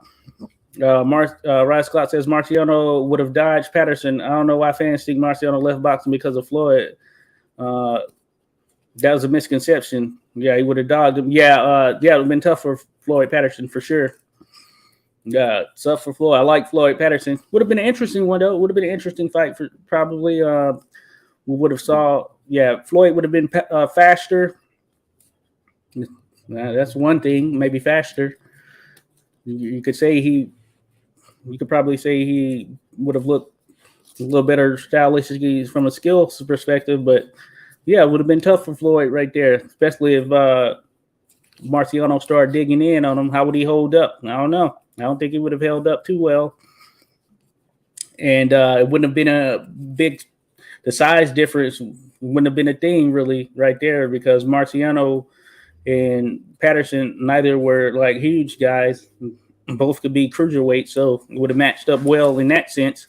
But yeah, I think Marciano would have definitely put a hurting on him. Then exactly, Bitten is a Hall of Famer trainer, but could also be as great as a great fighter. Never got a shot, certainly, but he got shot. Okay, I like Blackburn, street tough. Oh yeah, Jack Blackburn. Yeah, he didn't get his shot. Another one, underrated guy who just tough, could fight just in general, in the true sense of the word. Rascalot says that Dan Bitten said he trained a lot of good fighters, but Purnell was my masterpiece. That's what's up right there. Top billing right there, Rascalot. Good stuff. That's certainly top billing. The great Purnell Whitaker. He was a masterpiece there in the ring. Joshua Wood says, I've never seen other fight put punch power combos like Lewis. Yeah, it's pretty crazy. Yeah, Lewis was a beast with it. Shout out to Scrapbook Boxing. He does a good job of breaking down Joe Lewis's style. Man, it was a thing of beauty. I mean, yeah, the way he put those short punches together, which is, they say, that's how you do it. Get them with those short punches. You have that supreme leverage, this peak power, and you could do some damage right there. So that's good stuff, Joshua. I'm with you there for sure. Holyfield too says in, yeah, certainly. Holyfield, the other one, yeah, tough. He could put his punches together very well for sure. He certainly could. Alex says Patterson had a glass jaw, no problem for Rocky. Yeah, it would have been tough sledding right there for Patterson. He'd have to try to stay away the entire time, and I don't know if he would have been able to stay away from Rocky the entire time, because no one could stay away from him for the entire time. So yeah, it would have been tough right there for old Floyd. It's tough with Rascalot. That's how I feel too. LOL. Rocky eats Floyd. Certainly. Yeah, Floyd, he was a very good fighter. But probably would have been more optimal in the cruiserweight division, that type of area, But yeah, as a heavyweight, once you start to really just look at a number of the top heavyweights that we've seen in history, yeah, especially from a fantasy matchup perspective, it's tough to see Floyd lasting with a lot of those top tier heavyweights, for sure. Rascalot says Patterson left hook has to be the best looking next to Tommy Morrison in terms of how it looks and how smooth it is. Oh yes, it was certainly nice. He did have that. That was a nice one right there. Seeing it in action and all that stuff. Yeah, he did well. I guess you could argue overachieved in some sense. Very, very good athlete, and that's in the boxing sense, what he was able to do, becoming world heavyweight champion. I guess you could say he overachieved somewhat. If you toss him in some varying eras, and he was in a tough era, yeah, it would just be tough across the board. But yeah, good fighter though, very good fighter actually. But yeah, heavyweight, we've had a lot of dogs at heavyweight, and they're tough to deal with. Patterson had a glass jaw. That's an understatement. Excuse me. Patterson never grew into the division like Ali would later do. Yeah, that could certainly have factored into it right there, Joshua, as you mentioned. Yeah, that could have factored in. Patterson should have stayed at light heavyweight. Yeah, probably would have been more optimal for him. Or, if cruiserweight was a thing then I think that probably would have been one he could have been one of the best at, especially considering, it hasn't been around as long as these other divisions. And we think about some great cruiserweights like Evander Holyfield, who's spent some time there. Now Usyk, he's another one who's spent some time, did well. And there have been a number of others, of course. But yeah, Patterson, he could be amongst those at cruiserweight as far as the top. But yeah, either that or light heavyweight is mentioned. And hey, light heavyweight, that is for the most part always been a tough division as well. So he eventually ran into some issues there too, just because there have been a lot of great fighters come out of the light heavyweight division. So he was going to run into some issues regardless. But he was a very good fighter. But certainly he was going to run into some guys who was just going to be tough sledding for him, for sure. Salute to Skywalker Boxing. Says salute, brother, in chat. Appreciate you, Skywalker. Thanks for dropping by, buddy. Hey, be sure to check out Skywalker, doing a lot of great things over there, a lot of great content. It's Skywalker Boxing. And yeah, give him a like, subscribe, all this stuff. Always great to have you in here, Skywalker, as mentioned. As I told you, it's always great to have you in here. It's always a good thing. As a matter of fact, I need to get my picks in for that. And you know I had copied it, but I need to get my picks in for the Fight League. So Fight League, I got to do it. But yeah, check out Skywalker Boxing, folks. Skywalker in the building. Dan says Patterson was a great heavyweight champion. Study up to 20 years against great, beat most of them all. Yeah, he did. Like, he was a very good fighter for sure. Very good fighter right there, Dan. He did well. Yeah, he really starts to slide when you look at all of the elites of over the years. That's when he starts to slide a bit. You look at the elite heavyweights. But yeah, he did do some things. Hey, you saw him in there with I watched him in there with George Travalo, who you say is stronger fighter, right? George Travalo is stronger than him, bigger, stronger, and we know Travalo is a tough dude. That's the recent Floyd Patterson fight I watched. It was a few months ago, a few months ago, one or two. And Floyd, hey, he did what he had to do in that fight, and maybe that's how he handles a lot of them. But yeah, once you start to get into some of the other ones, some of the other heavyweights that he would have potentially gone against, gets dicey. Rascott Patterson versus Bob Foster at 175 is a good fight. Yeah, certainly. Bob would have that pop, but hey, Floyd, hey, he would have the athletic edge on him. It'll be interesting. For sure, right there. But you got to think that if Bob landed one of those long, lean hooks, it would have been potentially lights out. Yes, that era of light heavyweights was stacked. Certainly. I think, regardless, Floyd. But Floyd, yeah, he would have been, top competitive up there just as he was with heavyweight. But yeah, it was going to be a stacked situation, certainly even at light heavyweight. Just been a ton of competition there, especially when you just look at it over the years. Joshua Woods, Patterson was in a hard place. He was too big for light heavyweight, but a bit small for the larger heavyweights. That was coming like Liston. Oh yeah, certainly. Yeah, he was in an interesting spot there. We saw what happened in there with Liston. It wasn't really much of a contest. So yeah, big punchers would have definitely been his downfall. Could you imagine him in there with George Foreman or someone like that? It's insane right there. Well, I guess Sonny Liston is that kind of imagination, so I think it would have went similar. Skywalker's thanks, me too. Thanks for the reminder. Hi, good stuff, Skywalker. Appreciate you, Skywalker, dropping in this thing. Salute to you. Yeah, there's this Facebook like prediction league, so you can predict on these different fights and everything. Well, the modern fights that are going on, like the stuff that will happen tomorrow or at least Friday, Saturday type stuff. So check that out. It's called something Fight Predictions. Slips in my mind what it actually called, but it's on Facebook. So I have it. I'll have to try and post something. Salute there, Henry DiCarlo. Appreciate you dropping by, Henry. Thanks for joining in the mix here. He says they tried to get Patterson in with Marciano and D'Amato nixed it. He wanted no part of it. Yeah, certainly. That hungry Marciano right there would have Marciano would have been a beast right there, Henry. Thanks for dropping in and sharing some stuff, Henry. Dan said, look up Patterson's record. Joshua Woods, facts. I'd say that about Broner. Too big for 140, too small for 147. Yep, found out the hard way there.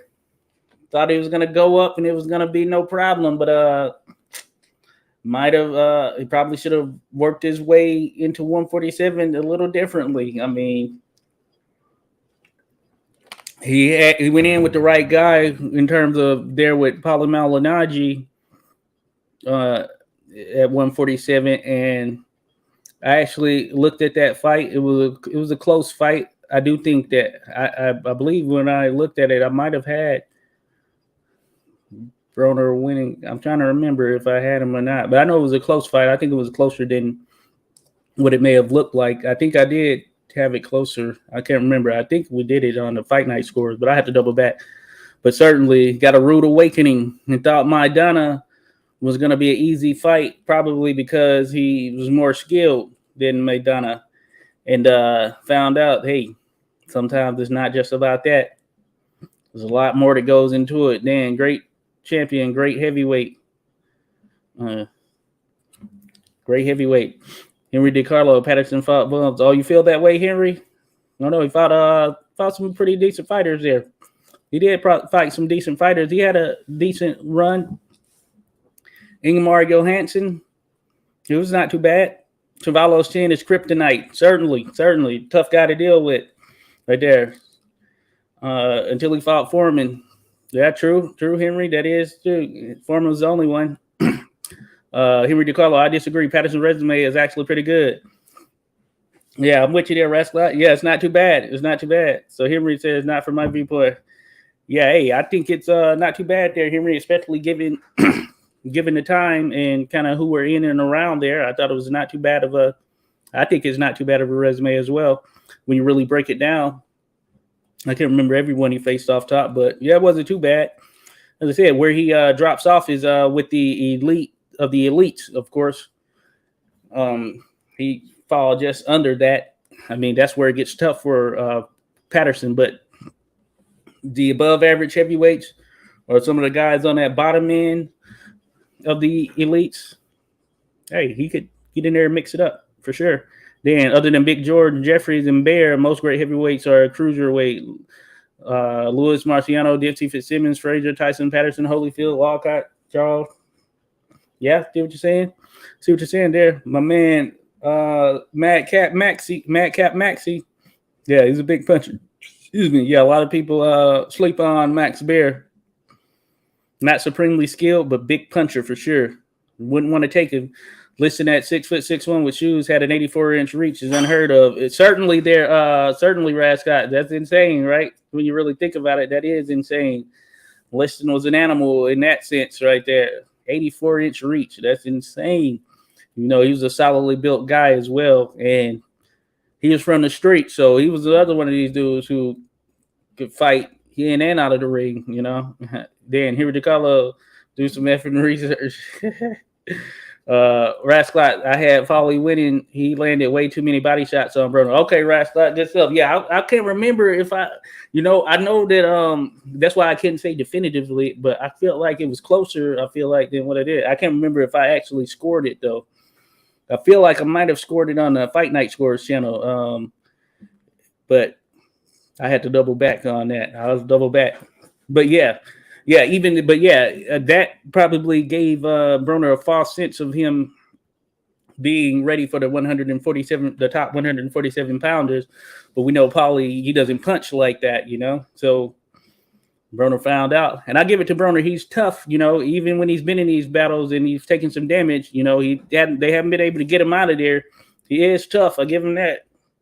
But certainly, that was miscalculated. He was thinking he was Floyd a little too soon. Alex says, I saw the fight that Frazier left Foster's head rolling in the ring in round 2. Oh, yeah. So, it'll be that'll make it interesting. So him and Patterson would have been interesting as well. Henry DiCarlo, I think better. He's nothing. Read the newspapers at the time. No one respected him. Interesting. Yeah, I got to dig in more on Patterson. Foreman never knocked down Chuvalo, and Patterson has a great resume. Yeah, it wasn't bad. Yeah, it was pretty solid. Johnson Wood, Ingo did earned his number one spot versus Patterson when he blasted out Eddie Mason. Is it Macon? Macon is right. Eddie Macon. So Patterson was in with top heavyweights. In with the top heavyweight the first match. Certainly. Hey, first to regain the title too. So he went back, made some adjustments. Cuss got him right. So got to give something to that. Rasclot. Oh, yeah. Rasclot says, Alexander Campbell, I still don't know how Bob Foster got a shot at Ali and Frazier. Hey, that dadgum Bob Foster. Hey, the sheriff. He was in there. Hey, he was in there with some tough guys. I always like that knockout over, or at least one of the great ones is that knockout over Dick Tiger. Man, the way that he laid into Dick Tiger is like Dick Tiger got hit with a shotgun. It's like a shotgun went off and he went down. And Dick Tiger, great fighter right there. Doesn't get mentioned much. Great fighter for sure. Need to do something on him. Henry DeCarlo Johansson, great. He was a very good heavyweight from the time. And he was a top guy right there, I think is what Joshua was mentioning. Joshua says, I'm not calling him great, but at the time, he's the rightful number one contender. Certainly. Rasclot says, Liston fits with the same size as a 5-pound kettlebell. Yeah, insane. I shared this story before, but yeah, at the International Boxing Hall of Fame, I saw the little fish castings. Maybe Listens was in there too, or something like that. I don't know, but I remember you really see the size of Primo Carnera. I remember his fish casting was so big by comparison to the others, and you look at it compared to Joe Louis. I mean, Primo was just a huge guy, but if you look at his fist casting in the Hall of Fame, man, there's heavy duty fistage going on there. Heavy duty. Dan says, sorry, don't mean to be rude, Henry, but Patterson, do your research. Yeah, certainly. Hey, we all gotta dive into that. Rasclot, low-key, Paulo Malignaggi's resume is really good. Yes, it is. Rasclot. I've seen a number of Paulo Malignaggi fights, and he is pretty good, especially considering he was a guy who had to box his way through in the sense that he didn't have a ton of pop or anything. Some would say brittle hands, but when he was on his game box, he's actually pretty solid, and he does have a very good resume. I won't say that he ducked anyone. He seemed willing to get in there and mix it up with anyone. So salute to Paulie. But yeah, I always enjoyed watching Paulie when he was out there, especially considering we never knew what he was going to come in with as far as his hairstyle. So it was always good to see what that reveal would be as well. Let's see. Alex says Igomar go like Floyd had a glass jaw. So okay, yeah, got you there, Alex. Hey, sometimes yeah. When you get up there at that level or in that division, for sure, that level in that division, yeah. Some people have chins that hold up, some don't. I need to know more about Eddie Macon. I think it's Macon, right? I think I'm saying that right. I know you're talking about their Rasclot. Don't know a ton about him though. You said there's another good fighter. Yeah, I need to look up. I need to dive into some research on that guy for sure. But top billing. Rasclot says Dick Tiger was so tiny at 175 and he was landing bombs on Foster before the KO. Yeah, Dick would mix it up. Tough dude. Tough dude right there. Nigerian. Yeah, Dick Tiger. Yeah, he was having his moments for sure. But then, yeah, he just got hit. But yeah, you're right. The size difference was apparent, especially from a height perspective. Yeah, Foster was a lanky guy for sure. Foster knocked Mike Quarry out cold. Okay, good to go there, Alex Campbell. Have I seen that one? Can't remember if I have. I know who you're talking about, though. Corey should have never been in the ring with Foster. Yeah. Henry there says that. Yeah, probably not. Patterson, in his last fight at age 40, 1972, against Ali, stopped back, cut on Patterson, but fight was even at the time. Patterson beat Bonavina in 72, draw with Jerry Corey in his prime. Oh, yeah, there was him a bit past it, too. You're right. He was still in the mix there. Yeah, I didn't know that the Ali fight was even. I didn't know it was even. I thought Ali was handling him, but it's one thing. Hey, you never know though. Rasclot says Paulie won the bare knuckle fight too. Unfortunately, he didn't know you have to throw punches in the clinch. You can't just hold, so he lost, but he technically won. Okay, yeah, got you. I remember when he was doing that, Rasclot.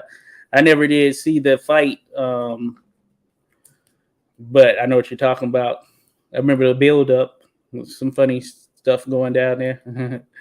Funny stuff. I think didn't Paulie slap him or something, Artem or something like that. Artem, somebody he fought. Funny. But Dan says Johansson was a huge puncher and a champion, not contender. Yep.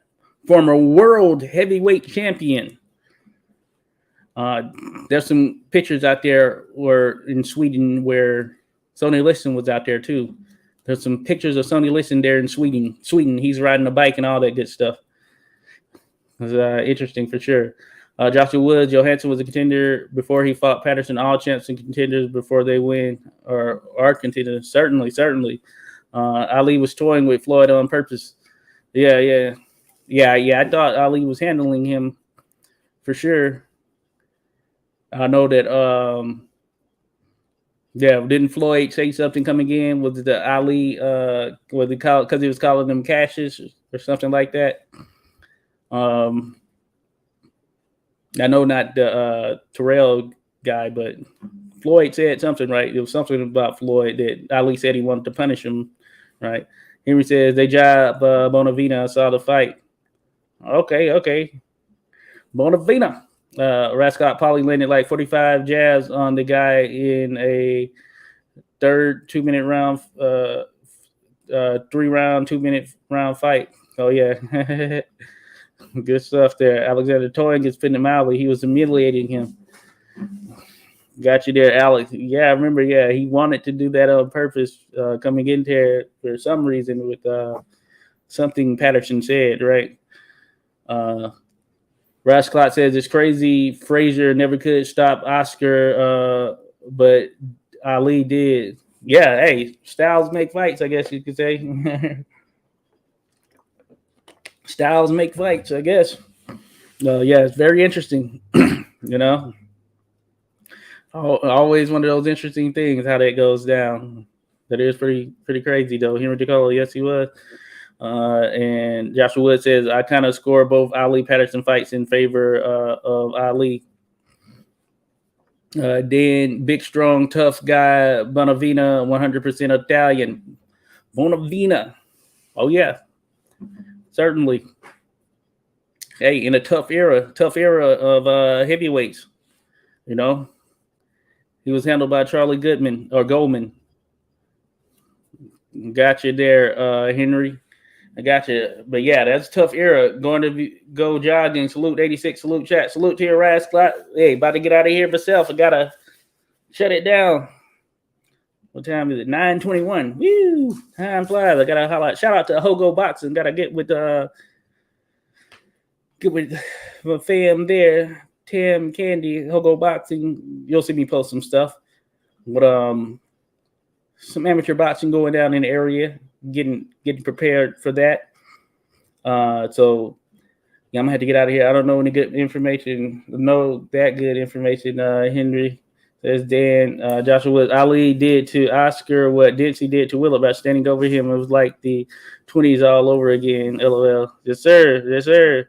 Hey, salute to you there, Beagle. Beagle 47 says tonight. Thanks all. Salute and thanks to you, Beagle. Thank you for dropping in, buddy. There in the background. Hey, always glad to have you in the mix here. So yeah, salute to everyone for sure. Appreciate everyone who dropped in. Yeah, this has been a great discussion for sure. Like that. Good night. Indeed, there, Biggle. Same to you, buddy. But yeah, this has been great. We're talking Denver Ed Martin. If you haven't had the chance to, go check out the video. It's on the channel. So you'll get a little bit more in-depth information on the great Denver Ed Martin, who was one of the top heavyweights during this period. Went on a pretty impressive run, as mentioned there at the beginning. but it was derailed by a few fighters. Certainly, to name the top two to name being Jack Johnson and Sam McVeigh, the Oxnard Cyclone. But that aside, Denver Ed Martin, very good fighter there, very clever fighter, scientific fighter, and he was there in a tough era, and he caught a lot of those guys as they were just building into the great fighters that they would become. And he had no easy route to the top himself. And I think it'll be pretty revealing. He's a name that is out there amongst those, but this dives a little bit more into it. So it is one that I definitely recommend checking out. Dan said, yeah, but Joshua Ali should have been disqualified for not going to the corner. Bit of trivia. Bonavino was ahead or even at the time. Good stuff there, Dan. Good. Dan is on it. Dan always on it. Coming with it there. Good stuff there, Dan. Yeah, appreciate you being in here. Of course, everyone, Joshua, Dan, Rasclot, all Alex, always appreciate you being here. Who else? So many that dropped in. Henry DiCarlo, thanks for dropping by. Skywalker, you name it. Everyone who dropped through. Rodolfo Rivera Jr., my mom dropped through. Salute to her. And then yeah, Black Boxing dropped in. Joseph Phoenix was in here too, and of course Beagle mentioned. So yeah, it was one of the. This was good right here. This is great to come in and chat about this. And hey, we're gonna be doing some others. Got to see what the next one's gonna be, but there's still more boxing history to come that we can talk about for sure. But go check out that Denver Ed Martin video, folks. Go check it out. As mentioned, Denver Ed Martin, one of the great heavyweights from that era. Very good, solid, crafty heavyweight. Did some things in the sport there. But until that time, of course, especially those watching on the playback game, salute to you. We'll be back in the mix here. But thanks all. Have a good